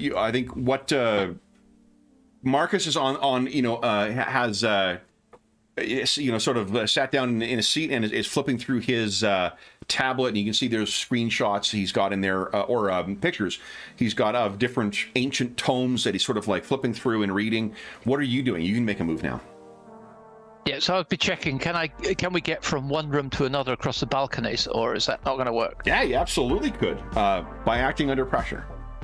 Okay, so that's So you step out, and what you can see is, I guess, let me just quickly give you an idea of when you look down, the scene of any aftermath of a zombie apocalypse kind of thing is what has played out below you. There don't seem to be any people apart from corpses that are torn up pretty horribly. There's the marked contrast of like beautiful people, who would be sitting near the poolside, only their head's been torn off, or their, whatever, guts have been torn out and strewn across the otherwise pristine marble leading into the pool where a head floats. So there doesn't seem to be any other living being that you can see here. So you look down the 6-foot or the 6-story drop. Why don't you give us a act under pressure move? Nice. So Agent Anderson, it seems like you're both metaphorically and physically getting your footing once again. What do we see as you land at this other balcony? Right, so I can see that we can get across. So it's like, Marcus, come with me. So we try and get to the next room along. Okay. I think our 2 rooms are going to get filled shortly. Okay. Marcus, you can definitely hear like the screams of something pounding down the hallway. You step outside. Agent Anderson or Mike is already on the other one. Okay. So I need to try and climb across between the balconies. Act under pressure for us, please. Okay. Nice. And you land on the other balcony. You now have your answer too. I don't think you've shared that with Agent Anderson in fiction. Yeah. Bad news is I think that dagger's the only thing that's going to stop these creatures.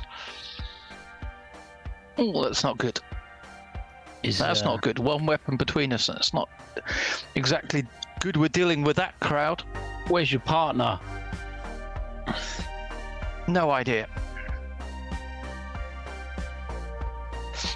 Presumably not doing well at this point. I think so. One of the things that you can do is you have what are called relationships in the game. You have a score in your relationship between, I think it's like -2 to +2, and once per session, you can draw on that connection to improve your stability by an amount equal to the rating. A bond. Precisely. So is there something that, like, what I'm wondering is whether that's something that's going to be troubling towards him that would, like, disturb him, or would it focus him of, like, okay, I need to fucking find Charlie? Oh. I better find the rookie and try and get him out of this mess. Okay. So is it a source of, you think it's more of a source of, like, getting your shit back together, focusing on the task at hand? Yep. Okay. It's more of an act under pressure. Got to somehow get out of here and find the clown. Yeah, you're not actually making a move right now. What I'm trying to suss out is whether you're going to draw on that and improve your stability by 2. Yeah, I've got to feel obligated to try and find him. Okay. So then go ahead and move your stability up by 2. So you're going to improve it. Okay. Okay. Then what happens next, guys? Ooh. Interesting question if these people lock their patio or not, hey? We're about to find out. Somebody has an ability that can be used to pick locks with burgle, I guess. Yeah, I'm a burglar.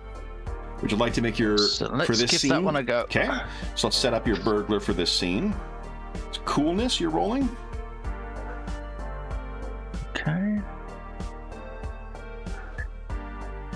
Anna says hi to someone out there. Coolness, yes, okay. All that means is you get one option, but there is a problem that arises, and I get to make a move.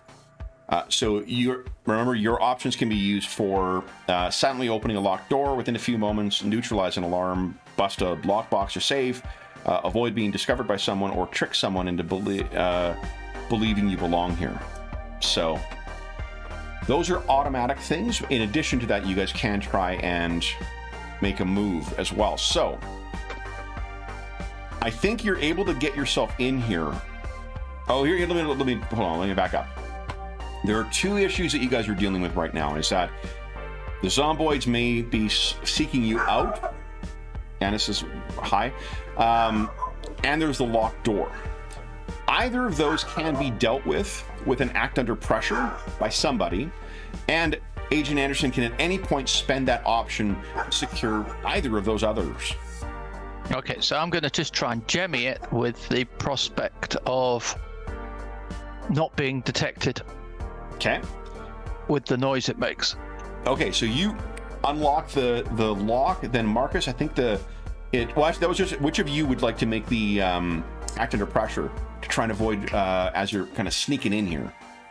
Yeah, so just be clear. So I'm going to use you avoid being discovered rather than silently unlock it. Oh, great. Okay, so you guys can hear things piling into the other room there, but they don't seem to realize that you climbed over to the adjoining balcony. Yeah. So when they're making tons of noise, I'm going to try and crack the lock. So it'll make noise, but my edge is that they can't hear it because I time it right. Got it. Well, no. I'm choosing. I'm making it 2 separate things. Okay. Right. So either like you're trying to hide from them on this balcony, for one, and you're also trying to get into here without making noise. Okay. Right. So But why don't we do this for if you're going to act under pressure for this one? Why don't we give you a +1 to the roll for your burglar expertise kind of thing? Okay. So let's give that a go. Come on.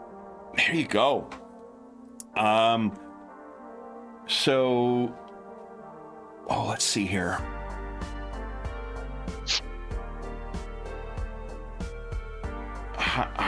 Unexpected outcome, high price, or difficult choice. What will be interesting here?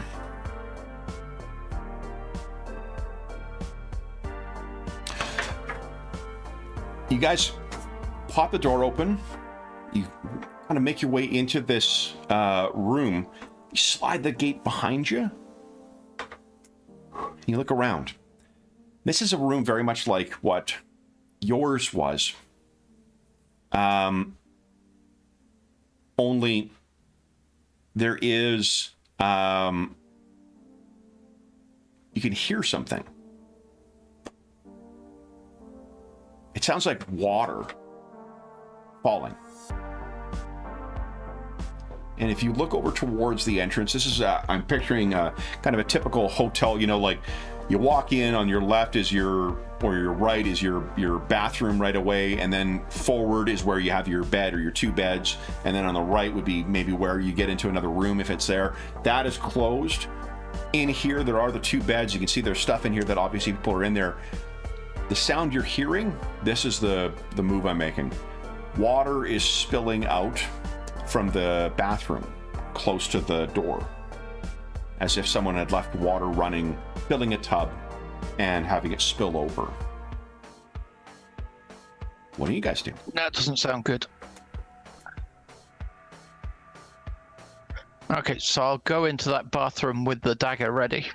Okay. I suspect I'm not going to find anything good in there, but... are you going to...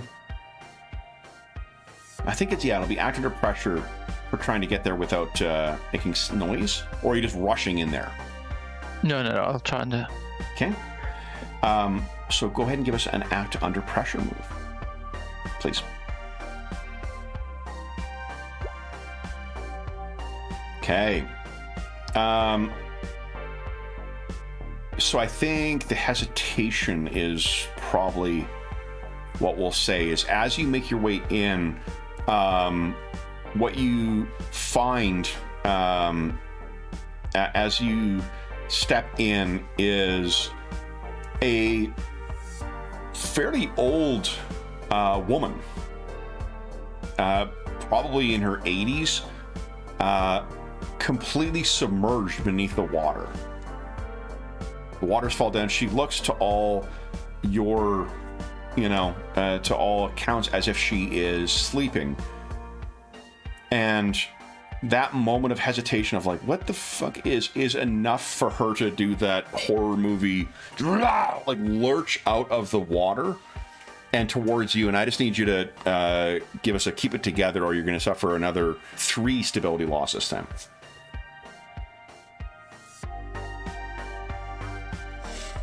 Okay, so you're going to suffer 1 stability loss, and which of those do you think you feel? Angry, sad, scared, or guilt-ridden? Oh, I'll just say I'm sad because everything's just, it's all going to shit. All different kinds of people. Okay. Nothing's innocent anymore. You can, either of you can make a move right now, I should say. I'll be in. I want to search the room, basically, see if there's anything that's going to help us out. Sure. Why don't you?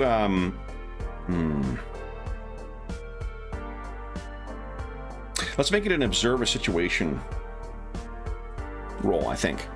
So situation. Okay. Nice. So, what 2 things reasonably could be found in a hotel room do you think you found here? I'm hoping she might have had all sorts of ailments and stuff, might have some first aid sort of. Yeah, definitely. Equipment stuff. You find her med kit, and then one other thing we could use. What else?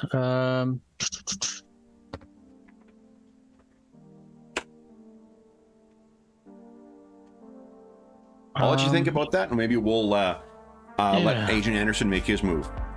Okay. So I'll try and off Granny then. Okay. Go ahead and engage in combat, please. Ooh, finally. What does it look like as you take her down? Yep, so I guess she's a bit slow. Zombie grannies aren't the fastest, so I'm able to get a good shot straight in the chest, and she collapses straight down like a sack of potatoes. Yeah. And this time you know to hold on to the dagger, so it slumps down, and you've got this thing in your hand. Now it's just a dead woman with a hole in her chest, pretty waterlogged. As he steps out of the bathroom, what's the second thing you find, Marcus? I'm thinking maybe like a classic Walking Dead sort of episode. Is there anything where we can try and disguise ourselves as a zombie, or any sort of? Is there any sort of? I don't know. Yeah. Intestines and stuff that's been left behind from an attack or something. I don't think there's anyone else in here, but maybe what there is like, this is an old woman, so maybe there's a bunch of nylons in there, which might afford you a way to sort of like put viscera and shit on you and have it stay in place. Yeah. So something to give you, basically give you a +1 to whatever your. Oh no, you rolled a full success, +2. It'll be +2 to any, whatever your odd thing you try and do to disguise yourself, if you want to do that. Okay. Yep. Okay. So you come out and you can see that Marcus has sort of on one of the beds, he's spread out like a bunch of meds and whatnot too, and he's piling up a bunch of like nylons. What happens next, guys? I just say put these on. We'll be able to maybe disguise ourselves as one of these creatures. Maybe the smell and it might get us out of this, and we can use the body of that unfortunate woman. Oh, you know what? You consulted your what do you call it? Your library. Remember, these things are spiritual, not physical.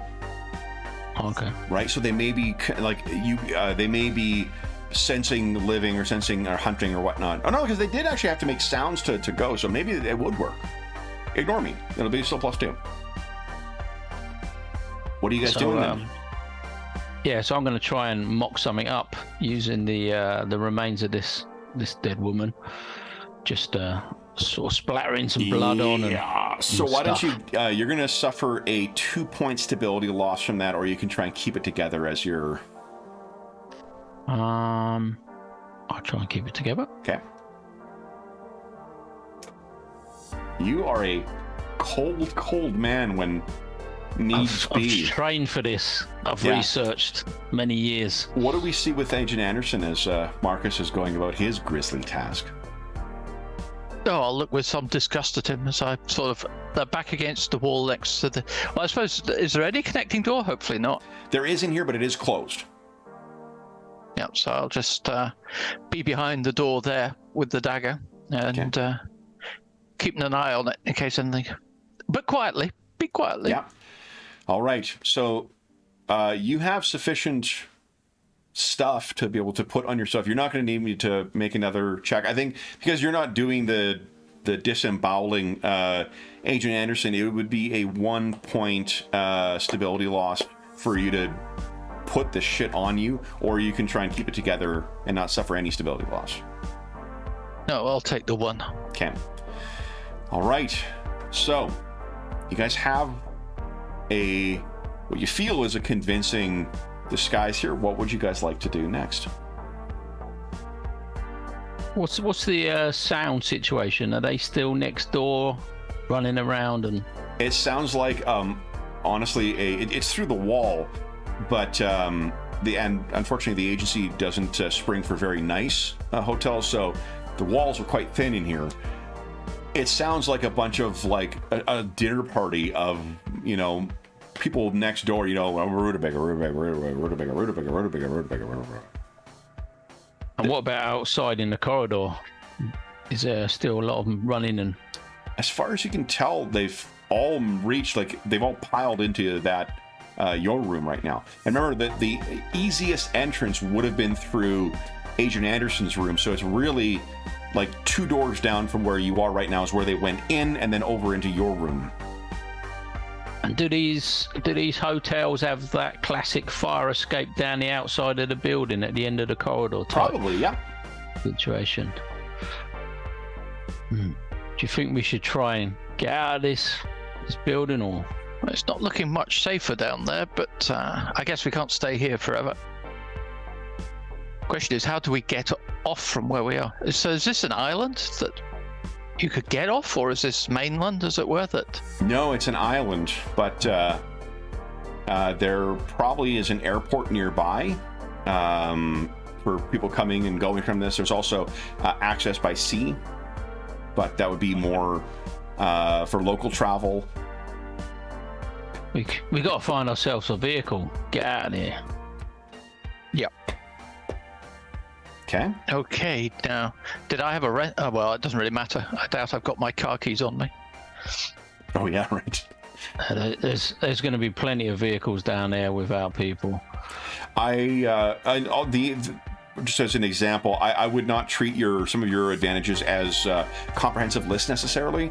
So, like for instance, if you wanted to try and generate an option from burglar and use that to automatically hotwire a car. Yep. Definitely. I mean, you could still just try and act under pressure to do that kind of thing too, but we're not really, we read the situation based on what makes sense in the fiction more so than we try and like hold you hard and fast to the rules.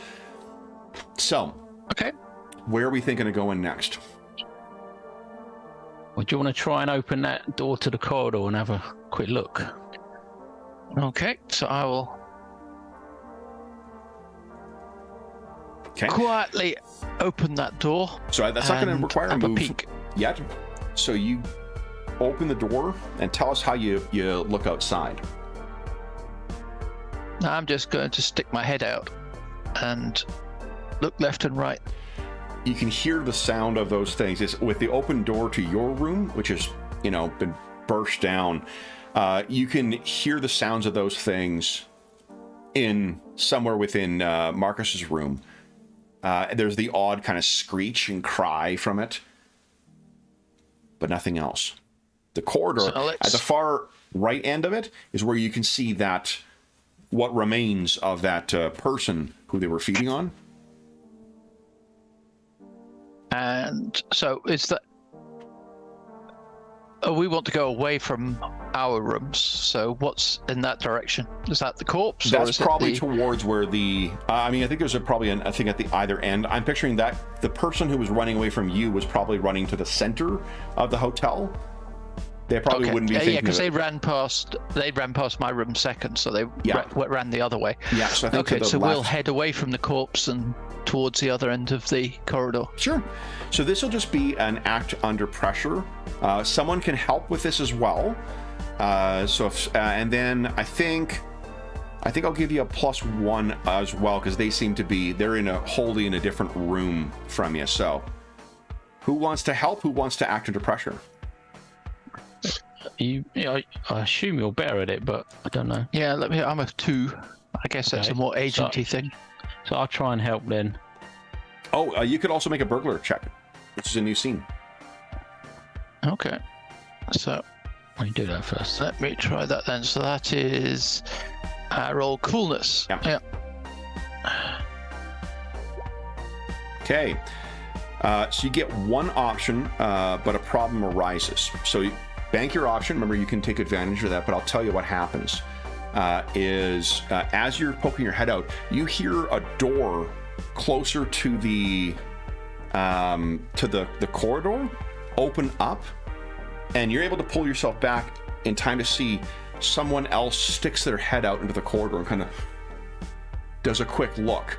You're able to pull yourself back in time. You don't need to make any roll for that.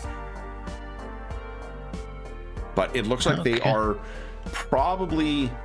it's a white man in his maybe like late 30s, great big bushy beard,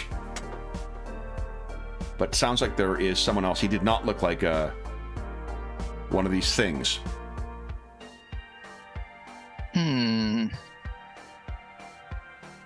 I'll whisper to Marcus. This is another survivor, I think. A couple of doors down.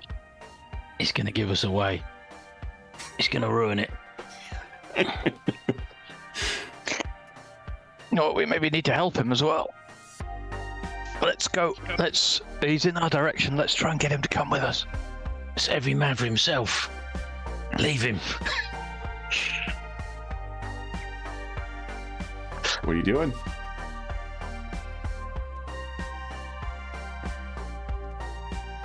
Are we continuing to creep down the corridor? Is that Let's creep down. the plan?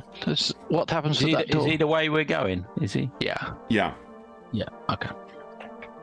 Did you want to try and like rush past before they open the door again? Or... I feel obligated to try and help him. I'm a federal agent after all. So, Marcus, if you are helping, why don't you give us, what do you think it's coolness again you're helping with, or do you think it's something else? Could be perception, like, just as an example, if perception is better for you, you could try and be like, well, I'm going to try and listen for when they're both the same, but I think he'll be just constantly looking and just listening and sort of prodding him on the shoulder and telling him to stop and stuff. So I'll use perception. Go ahead. But, I mean, it is the same. But...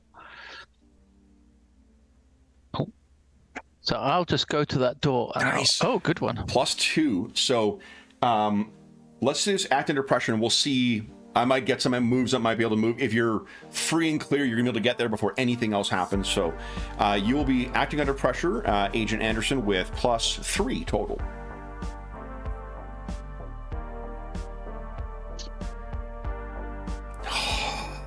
What do we see? You're going to be able to get to that door before anyone sees you, and none of the zomboids are going to hear you whatsoever.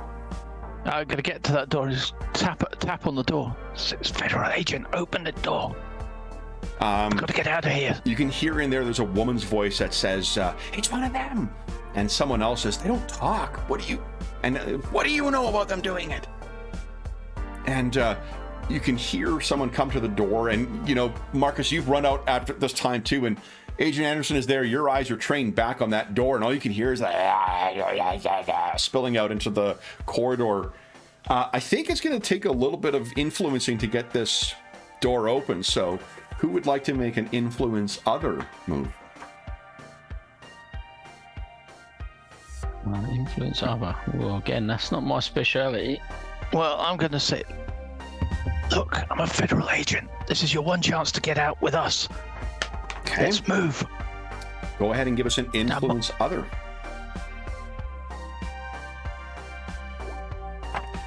Fantastic.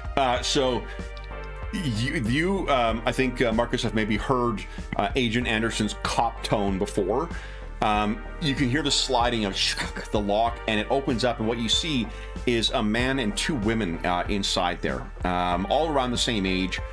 And I've got in my head that the guy looks like, is it Tom Skerritt, who was in the original Alien film?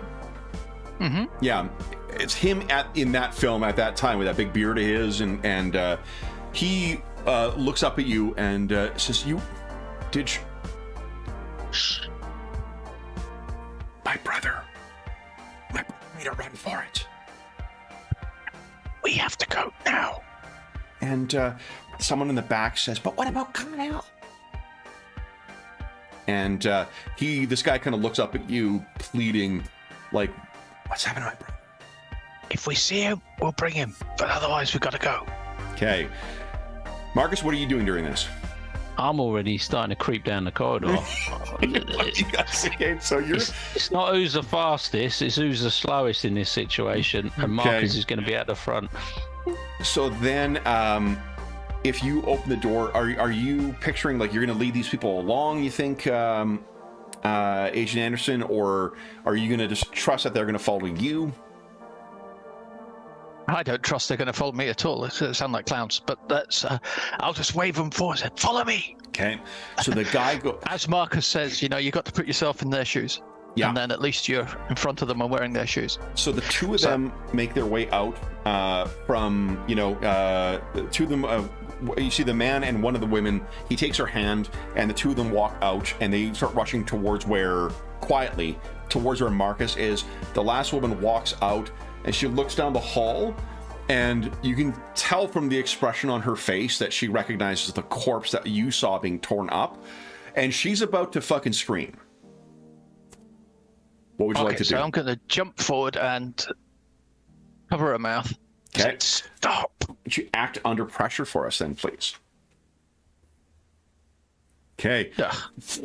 I think you...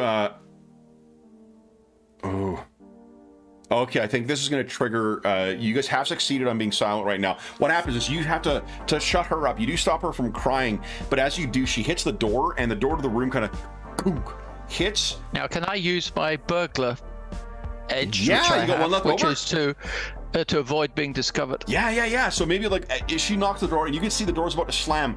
You put your foot out and catch it the last minute. Her eyes are like fucking dinner plates with your mouth over there. What do you say? But gotta go now. It's too late to help him. Now, I'd want you to save him yourself. Okay. She looks up at you, and just rolling from your influence other from before, she kind of nods and then follows you down. So, at the end, there is a... you're at that the fire exit. Trouble being is... Let's hear, what did you... The air conditioning was still running from before, which means the power is still on here, which means that a fire alarm may still be active. So, you, the 3 survivors, and Marcus are down at the other end of the corridor. Marcus, what have you been doing while you were here?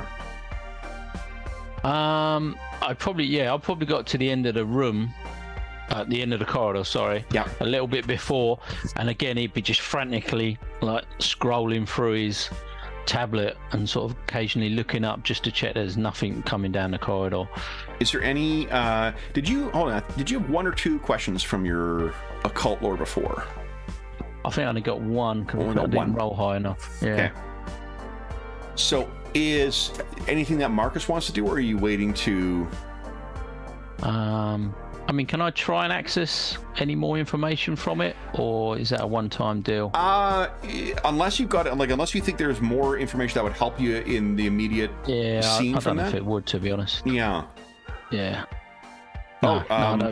Also, your thirst for knowledge. You can regain 1 stability because you learn something. Oh yeah, more I was going to ask you about that. Yeah. Yeah. Okay, so it gets me back to composed. Okay. So I'll be trying to work out whether I can open the door without the fire alarm going off, or the window, or whatever it is. So that might be a observe a situation move. You're trying to get, if you act on it, you might get a bonus to your act under pressure roll. Okay. Fantastic. So, and I think maybe because you only really are trying to figure out one thing, why don't we say that you're going to get a +2 to this? To whatever the act under pressure roll will be to try and get this without triggering the alarm. Yeah. So what do you think that is? I don't know if it works the same, but I don't know if there's some sort of like a pin or something that's in the system that you can remove, or some sort of override switch that's not immediately obvious. Something that people just wouldn't commonly know about. Okay. Where you can basically sort of disable the door so that you can open it without setting it off. Okay.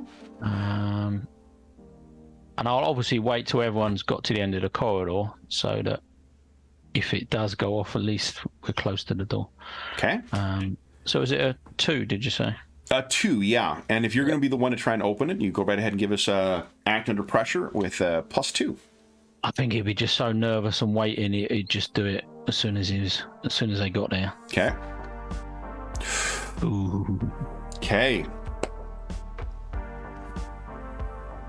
Here's the high price. Someone's going to have to stay to hold the thing before the alarm goes off. So you're going to be able to get people through, but as soon as you let go of it, the alarm will go off. And I know that before I open it. You know that as Now, given that I'm a burglar, or know Can I assist in this and figure out how I might disarm that? I think we're in the same scene right now, but you could try and act under pressure to deal with that, yeah. Unless you got something else you think of you might try. I would whisper that to Mike, so I wouldn't tell all the others. Okay. Now, is there anything I could do just to jam the door open? Because typically you just put something in the jam and that's going this is where we're sort of focused on the fiction as opposed to the minutia of it, where something has happened that has made it so you can't do that. Okay. If that's the case, then what it means is you can't spot anything easy to be able to jam that open with, or it's too sliding or whatever, right? Like, gotcha. Yeah. It's sort of like we work our way towards whatever the outcome of the roll is in sense of the fiction. So, yeah, Marcus, I guess are you letting those 3 people go through and start making their way down first? No. No, I'm telling Mike that this is gonna go off if someone don't hold it, and it ain't gonna be me. So what can you do anything? Yep, so I will let the others go through first while I frantically try and figure out if I can switch it off. So why don't you give us an act under pressure roll here? Let's see if there's a way to figure out. Do that as Marcus is climbing through. Marcus isn't going to help? It'll help just before he climbs through, yeah.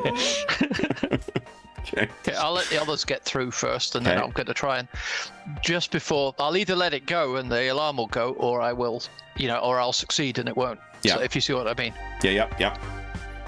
So let's see here. So I'll be doing a coolness, I think. Okay, so Marcus is going to try and help here. Let's see if. Yeah. Just before you do. Okay. Oh no, he's keen on getting out. Okay. Your interference has unintended consequences. Okay, let me think about this for a second. So Marcus comes in, he's like, wait, I can help you with this. And then,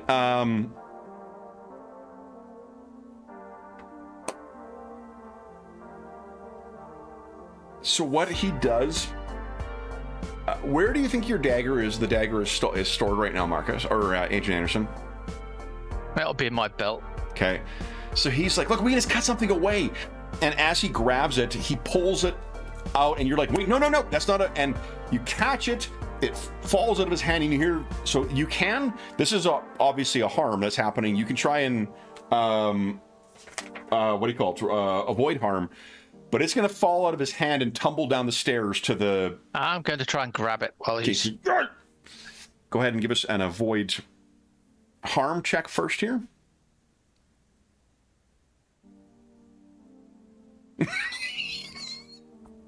He wheels out. So 2 double ones in a row. Well, thankfully you got those out of the way. It hasn't triggered any zombies or whatnot, but the Thame goes flying out and clatters down. You only hear it hit one because of the combined failure. It's scattered somewhere down into the common area down there. You're gonna have to figure out where the fuck that thing went. What happens immediately after that happens between the two of you? I say, fuck, that's a 1 in 1,000 chance. Literally. I'll just be cursing my luck. You idiot! That's the only thing that was gonna kill those things. Now you get them downstairs and go retrieve that while I try and jam this bloody door. Okay. So give us an... So try and unfuck this mess you've made. Go ahead and act under pressure, I think. Come on. Oh, which of us? Sorry? Oh, that'd be Anderson, because Marcus is making his way down. This all started because he tried to help you and rolled... There you go! Okay. The only thing you've got on you that really could try and force this thing open is one of your clips. Okay. Well, I'll pull the empty clip, the clip that I'd half used out, and jam that in the... Yeah, makes sense. Okay. In the jam, so I've got 2 full ones left. You've got that. All right. Whatever's that worth. Okay. All right, so it is secured, and you guys are able to make your way down. So, They have safely made their way down, and as you're the first one down there, Marcus, I'm assuming you're keeping a careful eye out for whatever might be lurking out here. You want the woman who seems to be with the surviving man. She looks up at you and she says, I think something fell. Did you see where it went? No.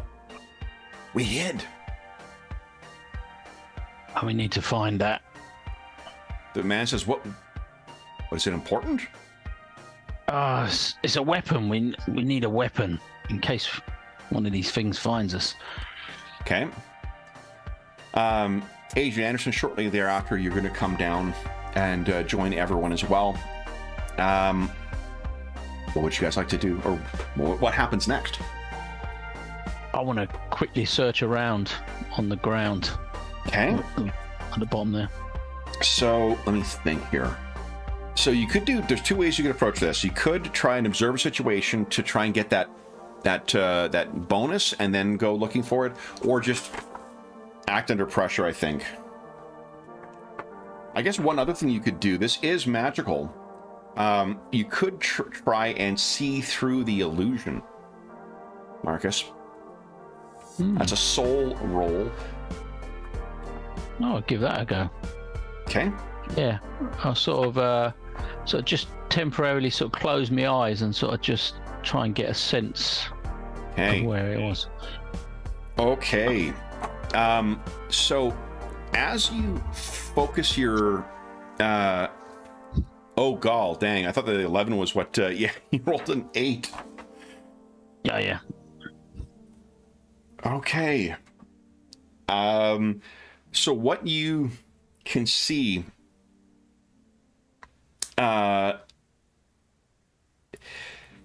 you tell us about what it feels like for Marcus to sort of try and tap into that supernatural or whatever.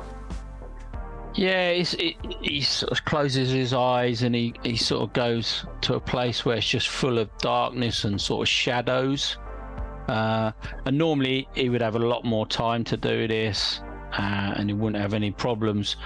And as he's doing it, he just gets the vision of one of these sort of creatures just sort of pops into his head and just sort of like, he just bursts out of it, he just breaks his concentration. And I actually get to make a move against you. Yeah, but that's why he fails. He's just like... Okay. So what you find...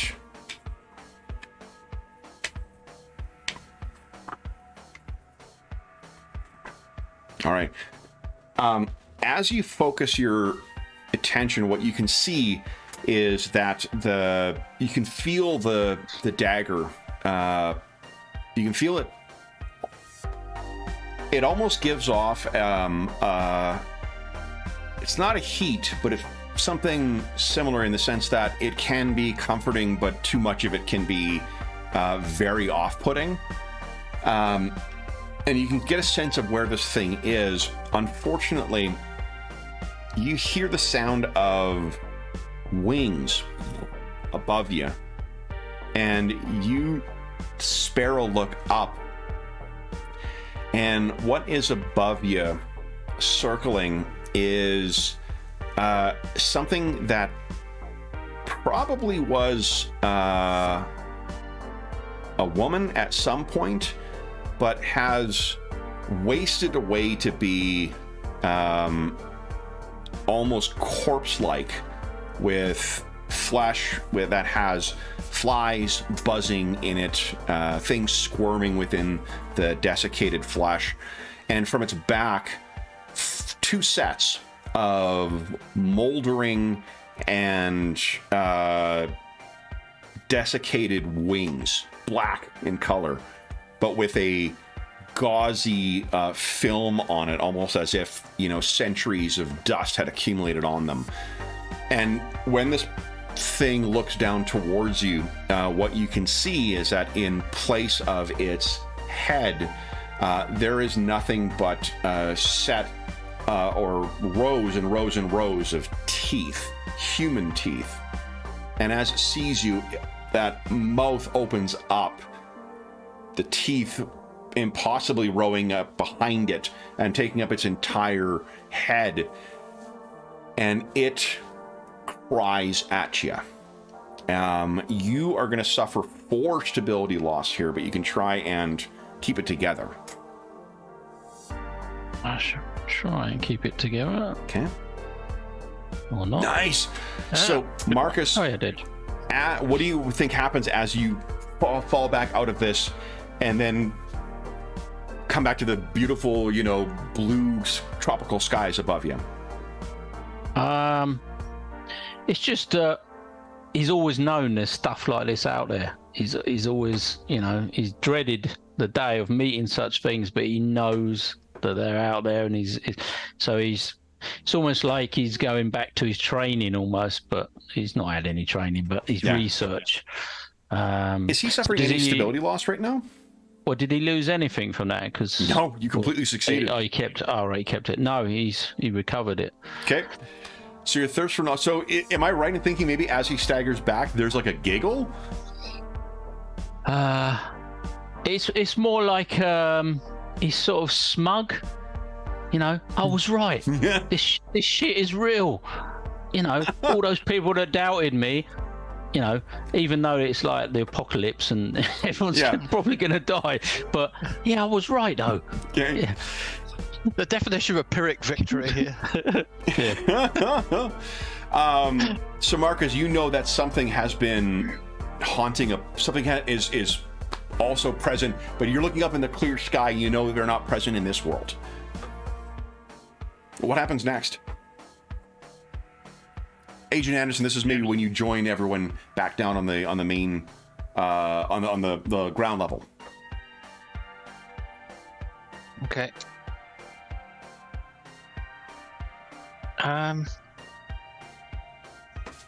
So I'll still have a scramble around trying to find this bloody dagger then. Can I have a second chance to push him out to the... Oh, well. Yeah. What are you thinking?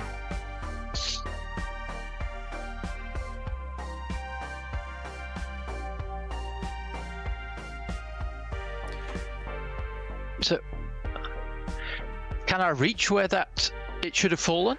Well, it between the two of you managed to kick it well the fuck out. Marcus has an idea where it is now. So Marcus, where the hell did that bloody thing go? Show me. We've got to get it back. I'll give him a general, it's over there somewhere. Okay. He ain't moving anywhere. So I think it'll be a matter of acting under pressure just to avoid getting the attention of anything that's out here. So... Okay, let's give it a go. Mercy of the dice. Okay. So you're able to get to it.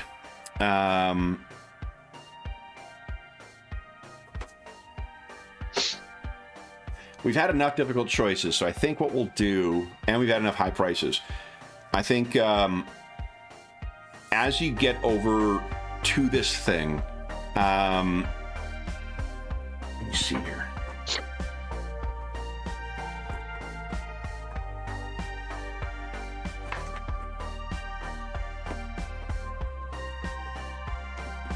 As you get over to this thing, what you see is yet another person run from like a cabana hut nearby.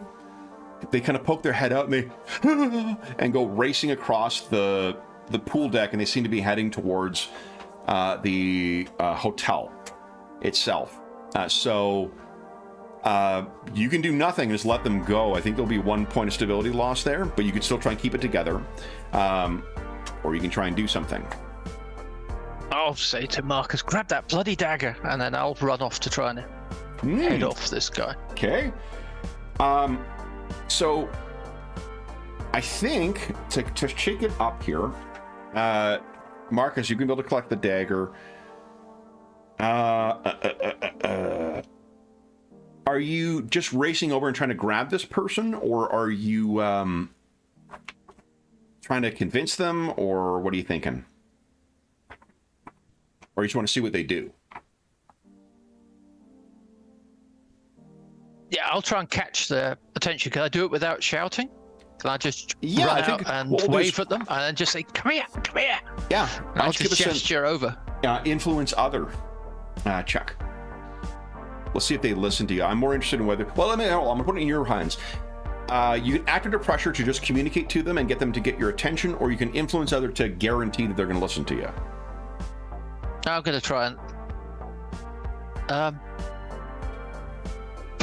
Oh, well, I'm trying influence. Let's use a different skill as well, even if it's not as good. Okay. Let's give it a go. Nice. Okay. Oof. She demands better compensation. Yeah, I like that. Gives in for the moment, but will change your mind and regret it later. That sounds like a fun option of the ticking time bomb. So, as this woman is running, she's probably in her maybe early 20s, and she stops and looks over at you. What are you saying? Come on, we're trying to get out of here. Don't go in there. It's full of zombies. She's, her eyes are looking back and forth, and then comes racing over towards you. And Marcus, you're able to scramble over. If you follow Mike's instructions, you're able to make your way over and collect that dagger without incident. Yep, I did it.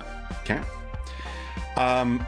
So with you come racing back, and the man is like, who you found in that room is like, can we go now? And then Agent Anderson comes back, and he's got a woman with him. I told you he was devilishly handsome. As you're coming back, the woman who is on her own now, just, who is that? It's another one. Well, we're all in this together. Got to get out of here together. Okay. What do you guys do next? So you're at the base of the hotel. You can picture. I'm gonna see. Is there like a hotel shuttle? Ooh, that's an interesting question. Why don't you observe the situation for us? I don't know. Observe the situation. I guess we'd all be doing this, would we? Should I? Well, I mean, last time you helped, things went awry. Yeah, but what can go Are you wrong? good at observing the situation there, Marcus? Do you want to help first? Yeah. I don't. That's two swingy rolls. We're going to balls one of them up. So let's go with the 50 with one swingy roll. Oh. Are you better than me or worse? No, probably not. I'm only a 1. I'm a 1. So let's just give it a go. I'll just hold my dagger. Okay. So there is. Oh, so hold on. You get. I don't think there is a complicated. This is the one that doesn't list properly. You get to ask one question. I don't get to make a move with this. So there's those questions, or there's something else. I think there is a shuttle. Something that takes people to and from the. What do you call it? To and from here to the local airport, or to the marina. Is it like a shuttle that would take people to and from where they're leaving the island, or something that takes them around the resort? No. It takes you to and from the airport. Okay. Yeah, definitely. Preferably with an autopilot. And no autopilot, unfortunately. But yeah, you see one of these things. It's like, I'm picturing like a more like, gussied up school bus type thing. Yeah, so what's my best route? Can I see what my best route is to get to it without being seen from the hotel or anything like that? Yeah. Is there a covered route? What do you think that might be? That I can crawl through the inevitable big flower pots full of tropical vegetation to get near it. Yeah, makes sense to me. So if you're acting on that to try and go, that would give you a +1 to your roll on it.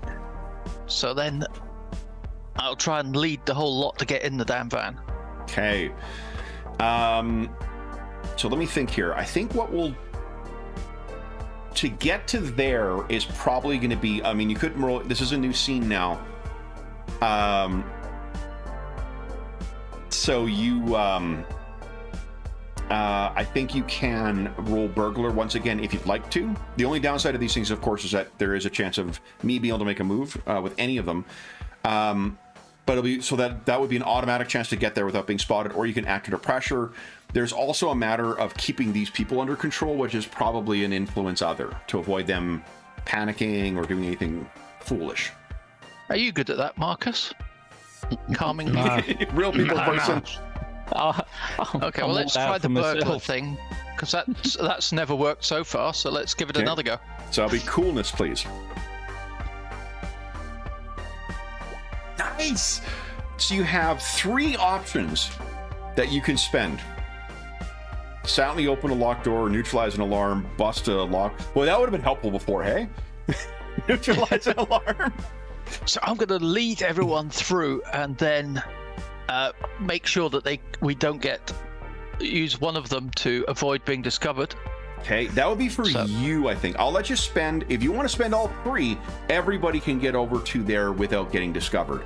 There still is a matter of keeping them under control without making a roll. Let's do that then. Okay, because I'm counting for yourself, for Marcus, and for the the collected herd. How do you think that? How does that look in fiction? How does that play out? So I get in front of between the van and the shrubbery. I just start come on, okay. And wave them to get into the van. Which of them? Which I'm guessing is probably in my favor. I'm assuming they've just left it out the front door with the doors open, but as they typically would. But yeah. There's some blood spattered on the steps going in, so Lord knows what might be inside. That's everywhere. But yeah. So yeah, absolutely. Which of the 4 you have with you? The man and his wife, the woman who's now a widow, or the bather? Which in the meeting is the biggest problem? Oh, probably the bather, because she's, I'm guessing. Yeah. It's a terrible idea. Gotta get to the airport. Get off this island. Let's go. They're gonna hear you as soon as we start that engine. Yeah, but they can't drive. Do you know that? Do you know? Are you an expert in this? Can I smack her? Yes. You absolutely I'm a can. federal agent. Yeah. I want to Listen, lady, I'm a federal agent. I've been under pressure before. It's not a problem. She's gonna wind me right up. What is that? I guess that's influence other, is it? Well, so here's the thing. With one of the options for unarmed is to take control of someone. So you could just like grab her and put your hand over her mouth and be like, Yeah, I'll do that while sort of pushing her along. So that'll be engage in combat then, please. Oh, that's even worse. Okay. Let's give that a go. Okay. Yeah, you lost your temper. I'll tell you what the consequences afterwards. Oh, yeah. Yeah, okay. Your hand goes over her, and what is it you say to shut her up and get her to just get on the damn thing?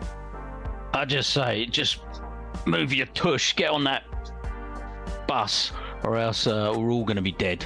Okay. So all of you are able to get onto the bus. I'm not going to make you make another. You've already made a move to deal with one of the problem people. So you guys, what do we see as you get onto the bus, and what happens next? I'm going to hand a dagger to Mike as I'm sort of climbing onto the bus. I'll jump in the driver's seat and look for the keys, either in the ignition, as I'd hope, or in the sun visor, or in the ashtrays. Visor. And then, everyone ready?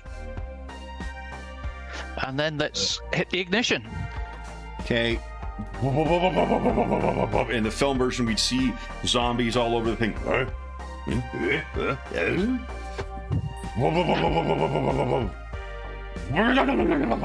It starts up, and remember, you guys stay at the cheap hotel, so this ain't some clean, well-serviced engines here. It starts up, and you begin. Whoa! All right. Anyone know where the airport is? Oh, we came here on it. Right, but do you remember that? Signs. Oh, that's true. We don't remember that. Well, let's swing out the driveway, head along the...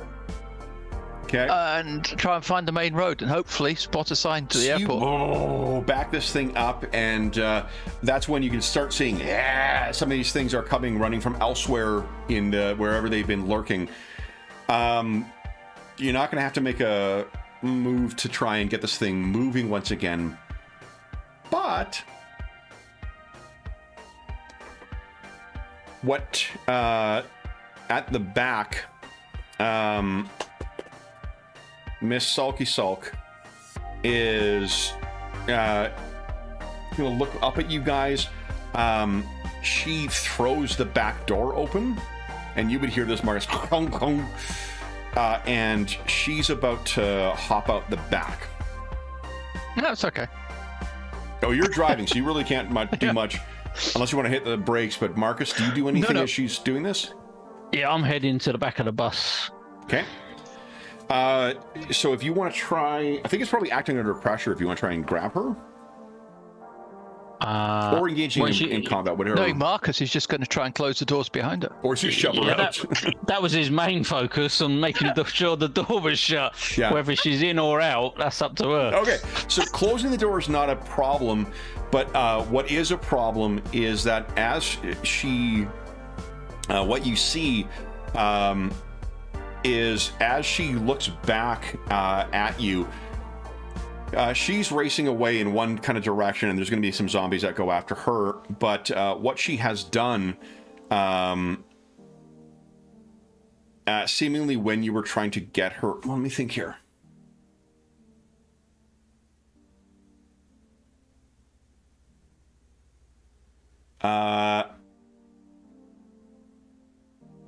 I think there's something we didn't see before when you were sort of like, you threw her, you're like, get on the goddamn bus. What you didn't see is she had a nail file in her hand that she just fucking hit the tire with. So one of your tires is currently deflating. The nail file kind of flies out of it and it's beginning to go down. She, of course, will very quickly be overwhelmed by zombies. So that is it. But you're able to close the door and you can feel, I think maybe when you're out there, that's when you hear the sound, you know that sound of like a flat running tire? That's sort of going on. So, what do you guys do next? I'm gonna try and get everyone on the other side of the bus to try and take a bit of weight off of that side of the bus. Okay. Just it might help a little bit to keep us going a bit longer without running into problems. Okay.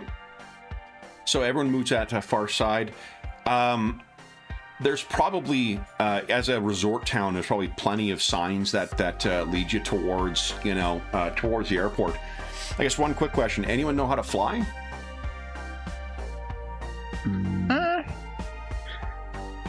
Have they got a picture? Any signs to the marina? There is signs to the marina. Let's go to the marina. Okay, so you turn and begin going down there. Let's. The drive down is likely going to be a little treacherous now that there's a flat. Agent Anderson, and there's probably like shit in the way, and there's vehicles. Why don't you give us an acting under pressure to represent your drive down here? Look at that. What do we see as you're making your way down towards the marina? Well, there's sparks coming off behind us, but I'm swerving between the vehicles and over the sidewalk where necessary, and we're not slowing down for nobody. Okay.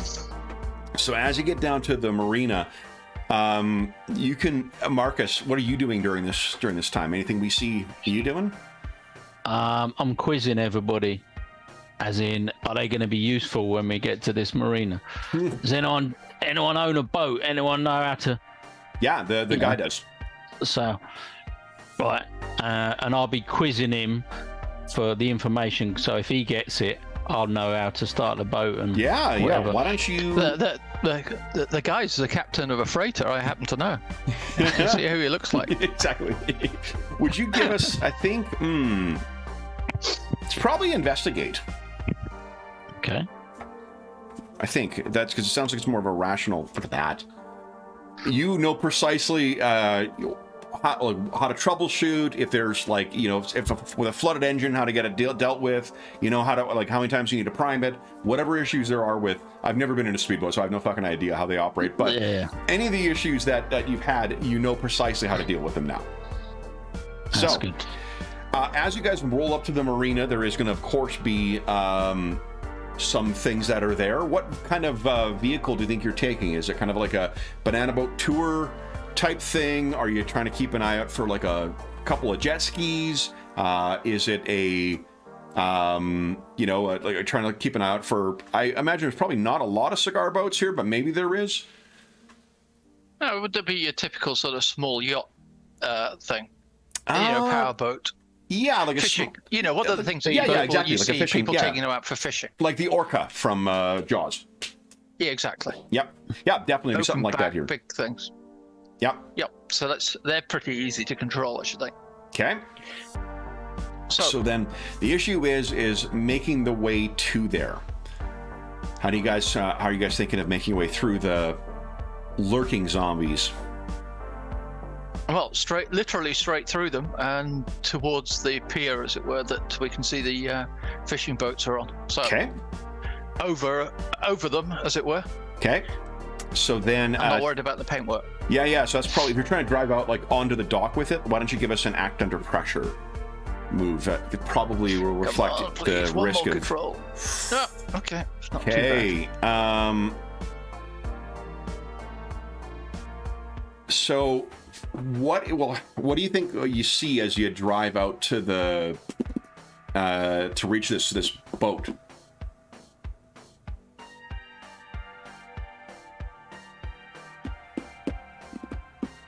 Yeah, I guess there's corpses everywhere for a start. Yeah, you're knocking zombies off as you go out, and I think you hit something that spills out. Maybe that you just knocked the fuel off of the thing, so you may not have a full tank when you set sail here. So the unexpected outcome would be that you may have to make a run back for gas if you intend on going further. If you just want to get elsewhere on the island, you probably have enough gas in this thing, but if you want to go any further, you're going to need to seek out gas. But you're here now. The door opens up to offload passengers. What are you guys doing? Is there any sign of any zombies running towards us? Or... Oh, heck yeah. Right. Yeah. Well, if they're all going out the front door, I'll go out the back door. I'm gonna go for divide and conquer. Okay. So I imagine like someone's got to sort of steer here and get this thing going. Someone's got to get the ropes off of here. Who's doing what? Yeah, Marcus, you and the guy get that boat going and make sure it doesn't go without us. And I'll try and grab something smaller. Yeah, no problem. A small boat that we can maybe get fuel off. Oh, okay, so like to meet up. Okay, so then I'm going to try and get more fuel so we could get away. All right, then. Sounds like you're both acting under pressure here because Marcus is trying to get in and get this thing going, and I'll give you a +1, Marcus, to yours because you've got someone who knows how to drive this thing there. Okay, let's do that. Look at that. So he is unspooling the ropes from here and kind of pushing it off so that to try and prevent these things from just jumping onto the boat. You go up and woo, the engine roars to life. You're gonna be good to go. Agent Anderson, however, I'm gonna act under pressure as you're running to this. I can do. Come on.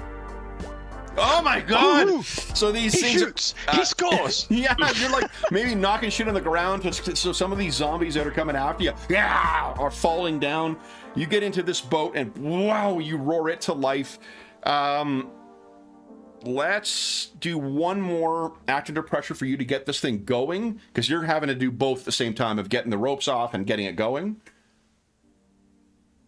Oh. No. So what has happened is I make a move as one of these zombies leaps down onto you. You want to avoid injury here? Or avoid harm? Well, I'm going to try my field agent.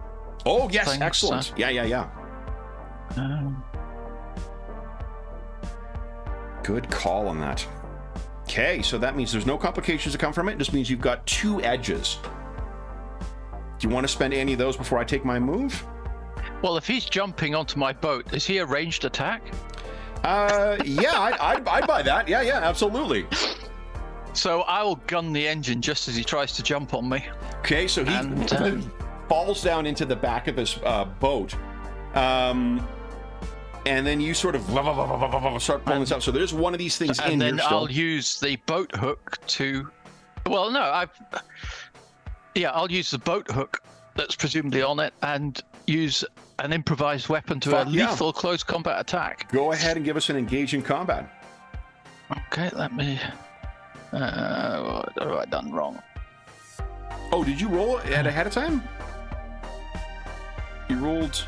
Oh yeah, that was. Didn't I have to? I have to roll. Oh yes, for your things. Yes, ignore me. That was my two things. So then that was my second action. Was the improvised weapon? If I wasn't so lazy, I could set up. You can set up the advantages to roll, so they roll them properly and display instead of doing what we're doing. So the character sheet is much better than what it has more options. Forgive me. Then yes, you can absolutely make a move. Engage in combat with that boat hook. So that's a surprise attack too. So what does that do? Surprise attack. I don't think it has any specific actions. What I'll say is, I mean, narrative or mechanically speaking, they can't defend against this stuff anyway. What I'll do is I'll let you do harm and try and I'm assuming what you're trying to do is hook this thing and chuck it overboard, right? Yep. Then that's what will happen with it. Success with complications. Oh, you lose something important. I'll lose my boat hook. Well, you lose your boat hook. It goes overboard with the stiff. Well, I think this thing has grabbed hold of you.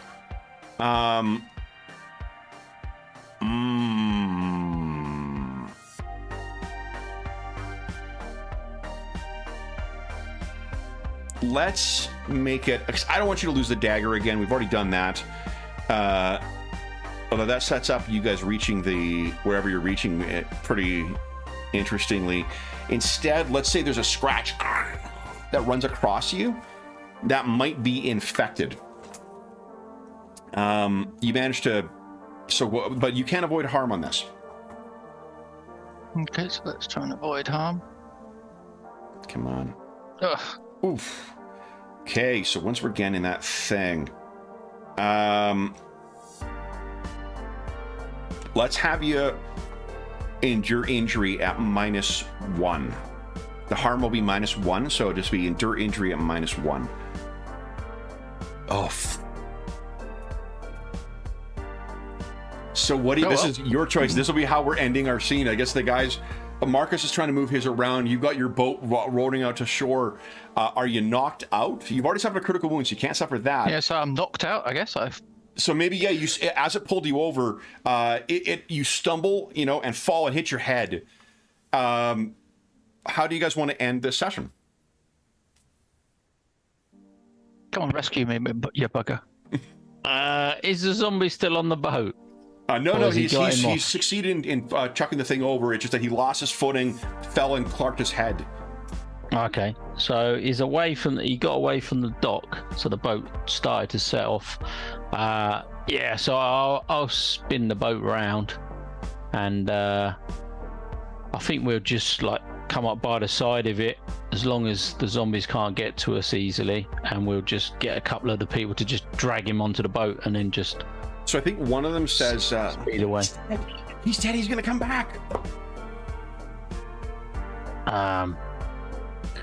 We'll check him as we're going, and if we need to, we'll throw him overside. Why don't you give us one more influence other move? Oh yeah, I'm good at this. Oh. So complications might arise in future. But yeah, you come to Agent Anderson as Dallas from Alien is waking you up. It's like, hey, buddy. Okay, you're all right. You're all right. So we made it. Did you get the fuel off the other boat? We got it. We got some. So then, how do we end the session? What's the name of this boat? There's Nostromo. Okay. That's perfect. Nothing. And as we pan away, you see the Nostromo written on the back of the boat. Perfect. Perfect ending. All right. So then with that, we bring your first session of Kult to an end. I should say I wrote nothing. for this session. So this was all a matter of just chatting and seeing where things go. What did you guys think of Kult? Yeah, it's good. It looks like a lot of work on the GM. Not really, because I'm not rolling anything. Yeah, but you're having to think of the complications. It's a bit of, is it not a bit like old FFG Star Wars, with the continuous come up with an explanation for everything every 2 minutes? A lot of that stuff is fairly intuitive, though, and that's the way that you make, it's like Fantasy Flight Star Wars. I guess for one, this is a very action-heavy thing, so we're seeing a lot of more combat-related complications. But it's what it allows for is those kind of interesting story twists that you would call bullshit on if there wasn't a game mechanic for it. Mm-hmm. Right? Like the having those people, the survivors, poke their head out of the room. And I don't have to, the thing that's great about it is I don't have to have an idea of what the outcome is. I just have to introduce the problem. And then we just see what happens with it. Right? Like because if you embrace the idea that the dice, that the mechanics will inform stuff, and I've had with other groups that they've started like suggesting what might happen too, where they were like, once you get into, because the complications are what makes the story interesting, and not everything is as life and death stakes as what I set you guys up in a zombie-filled hotel. Like that's fucking pretty deadly. Mainly because some of the other ones I've set up with, they've been a lot more low stakes, a lot more like slow investigative stuff, and you can do it that way too. And then there's more slow sort of complications that build up. So this one, I was like, fuck it, let's see how bad things can get. No, it's good. It's good to see, and I think the interesting bit is, because we were talking about, I was talking about Powered by the Apocalypse earlier, and the thing that always strikes me reading those rules is it's very mechanic heavy. It's all talked about in terms of mechanic. It feels very gameish. And that kind of put me off. Yeah. Trying to answer, and then it feels kind of clunky, as everyone says, moves from. But the way you were running it here was very much ignore that and just try and come back to it when you need to, when there's a point in the conversation. But it's not the way, at least that game is written, and that's quite interesting to see. It's kind of encouraging in a way, because that was the bit I didn't like about reading it. That's why I was happy to take the excuse to try and give you a chance to see it at the table, because it's. I think other Powered by the Apocalypse or like Forge in the Dark games can be run like this too. It doesn't need to be quite as focused on like the constantly thinking about game mechanics. It especially when you're like, this was a moment-to-moment life and death kind of thing for us, so we were having to go back to the rules quite often, but you really only go to the rules when there's an interesting potential outcome. So if this was a slower build thing where you weren't getting failures early on, or I wanted to try and get things moving, it might have been a lot more slow and we wouldn't have been engaging with the mechanics quite as much. But what about you, Darren? This is the first time. No, Darren. Yeah, I mean, I enjoyed it. I would happily play it again, but I did feel a bit like James' first comment. I think I'd be a bit I think I'll be a bit put off trying to run it myself, just because I haven't got a lot of GMing experience and just thinking on your feet, and like I say, the complications and stuff. I'd sort of be a bit worried that I'd just pin them in the corner, and then I'd have to try and explain my way out of it without just like TPKing them like 5 minutes into the session and stuff like that. One of the aids, I don't reference this all the time, but sometimes when I'm at a struggle for things too, the GM screen has a full list of the different moves. So if you are struggling with it, what you can do is like regular moves involve things like separate them, capture someone, put something in a bad spot, exchange, deal damage, decrease stability, take their stuff, give possible consequences.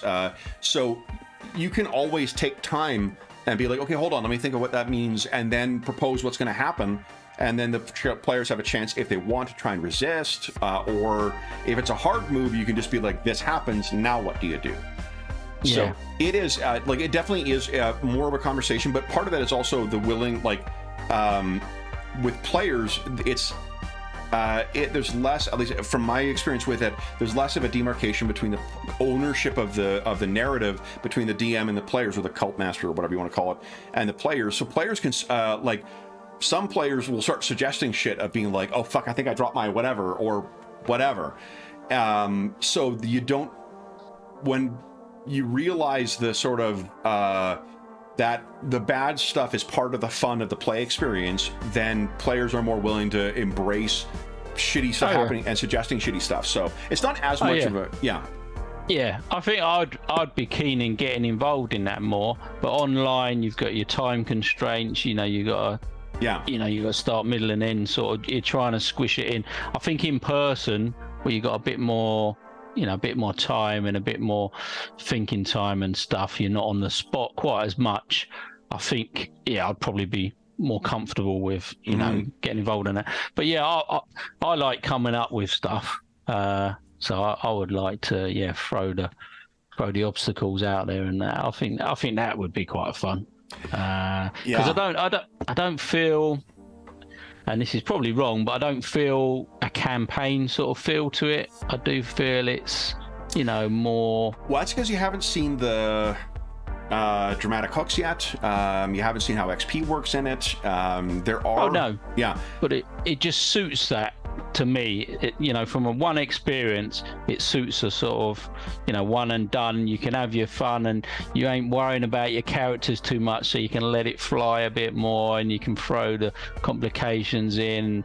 That could have easily gone horribly wrong, and it would have still ended quite well. And I enjoyed that. This was that's great, and that's I think a flexibility of the game as well, is that you can have stuff like this where it's just balls to the wall, like you could die at any moment, something terrible could happen to you, but you also can have those slower development, and that's where the character focused stuff, like if we didn't really in this one learn much about either of the characters, other than like you got a partner and that Marcus is a bit of a power hungry maniac.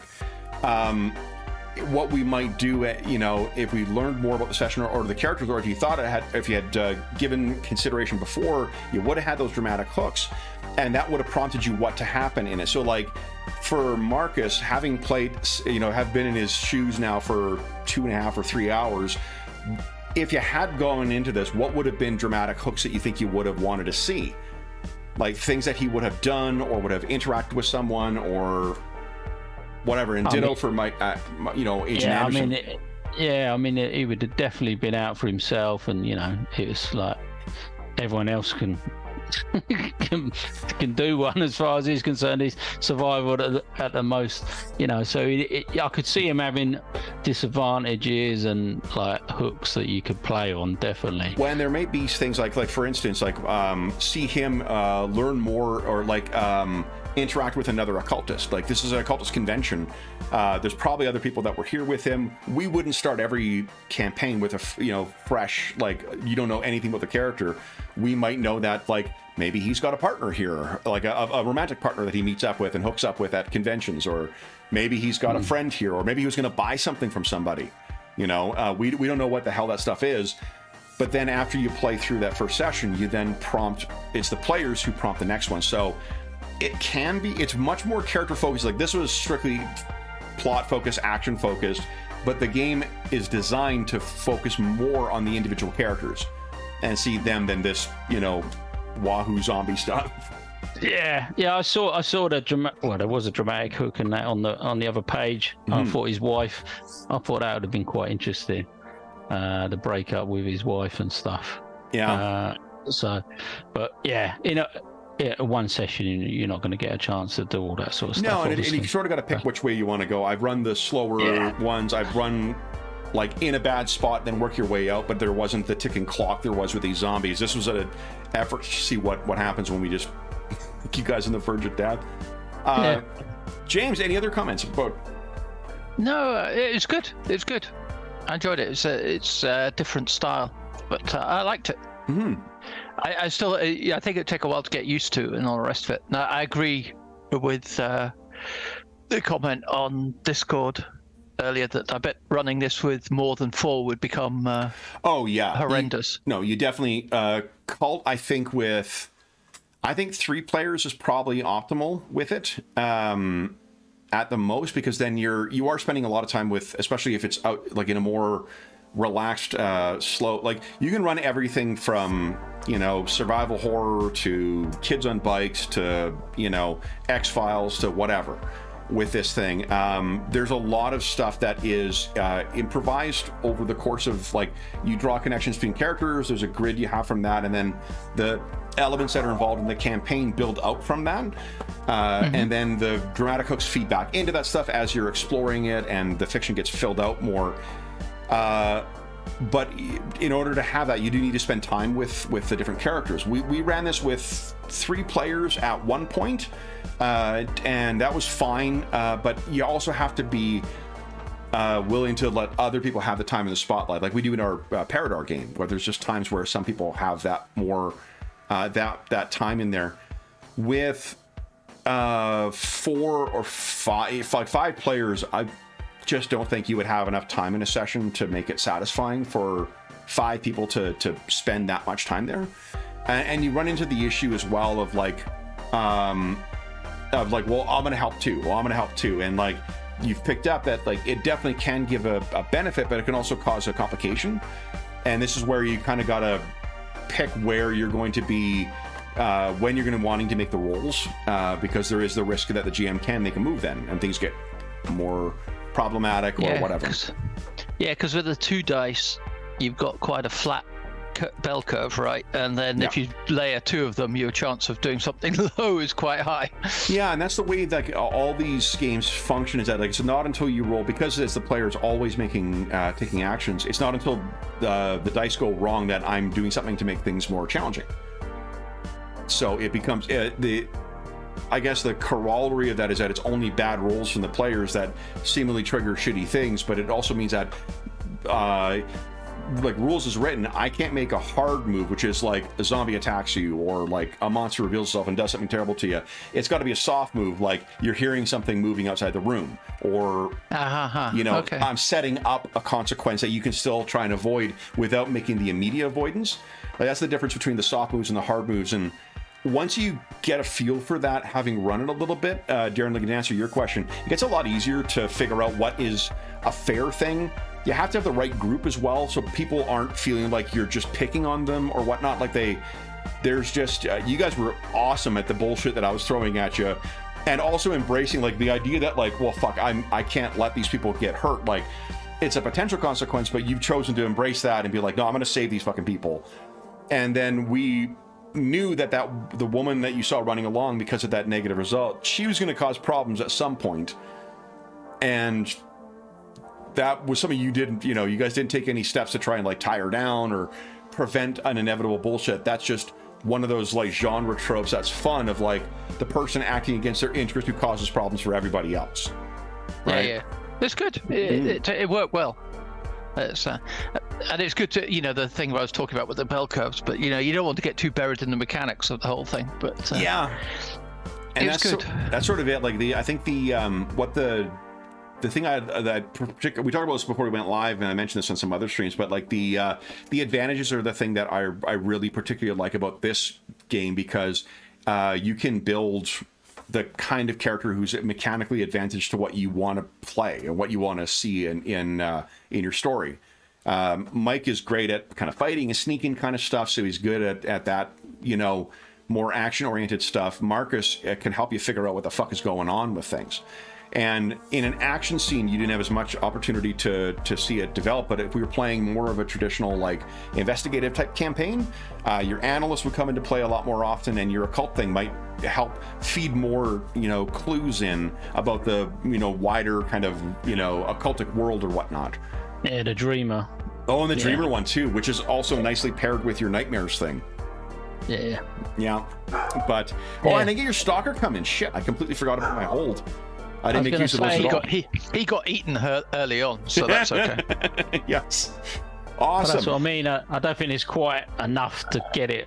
There's a lot more to it that we just didn't get time to see, I think. No, and it's It's one of those ones where care gen is relatively. I considered for a time to actually just do care gen with you guys for the first half, and then I was like, let's just kick the tires on it instead. And character generation is pretty fun because you just pick an archetype, 1 disadvantage, 1 dark secret, 3 advantages, and then you set your stats and you're off to the races.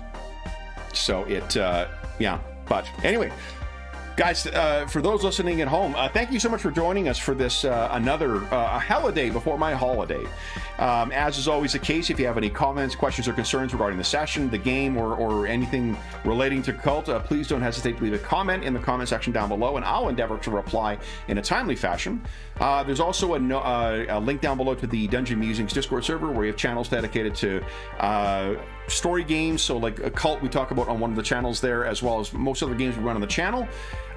There is also a link down below to our friends at Noble Knight Games. We still don't have an updated discount code for that, but Noble Knight Games is the preeminent unionized retailer of hard-to-find and out-of-print RPGs in North America. Not only do they have an amazing selection of new role-playing games, board games, and card games, they have an unmatched selection of hard-to-find and out-of-print RPGs. They also have a want list feature, so if they do not have in stock something you're looking for, you can put it on a want list, and then they will send you an email when it comes in stock, and you can pick it up. If you check on a more recent video, we should have an updated discount code for you, and when you enter that code, you'll save 10% on your purchase of $10 or more through their website. There's also a link down below to something called Heroes Save Villages. That's the charity fundraising campaign that you run on the channel. It benefits the SOS Children's Villages International Charity, a really amazing organization active in over 130 countries, benefiting over 80,000 orphaned and abandoned children, including ongoing relief efforts in Ukraine and the surrounding countries at the time of recording. All donations through that link go directly to SOS Children's Villages International. None of it goes to the channel or any other middleman, just goes to help out the kids who benefit from their services. And it's a small way of saying thank you if you donate $10 or more since June 1st, 2023, you can head on over to the Charity Initiatives channel and cast your votes for the next stage of our charity campaign for the year of Ill Omens. We have 3 more sessions of this we're playing, and the donors will be voting on the era, the place we're playing, the types of heroes we're playing, and the game we'll be using. So lots of ways for you to shape the last 3 sessions, and also connections to the previous 3 sessions.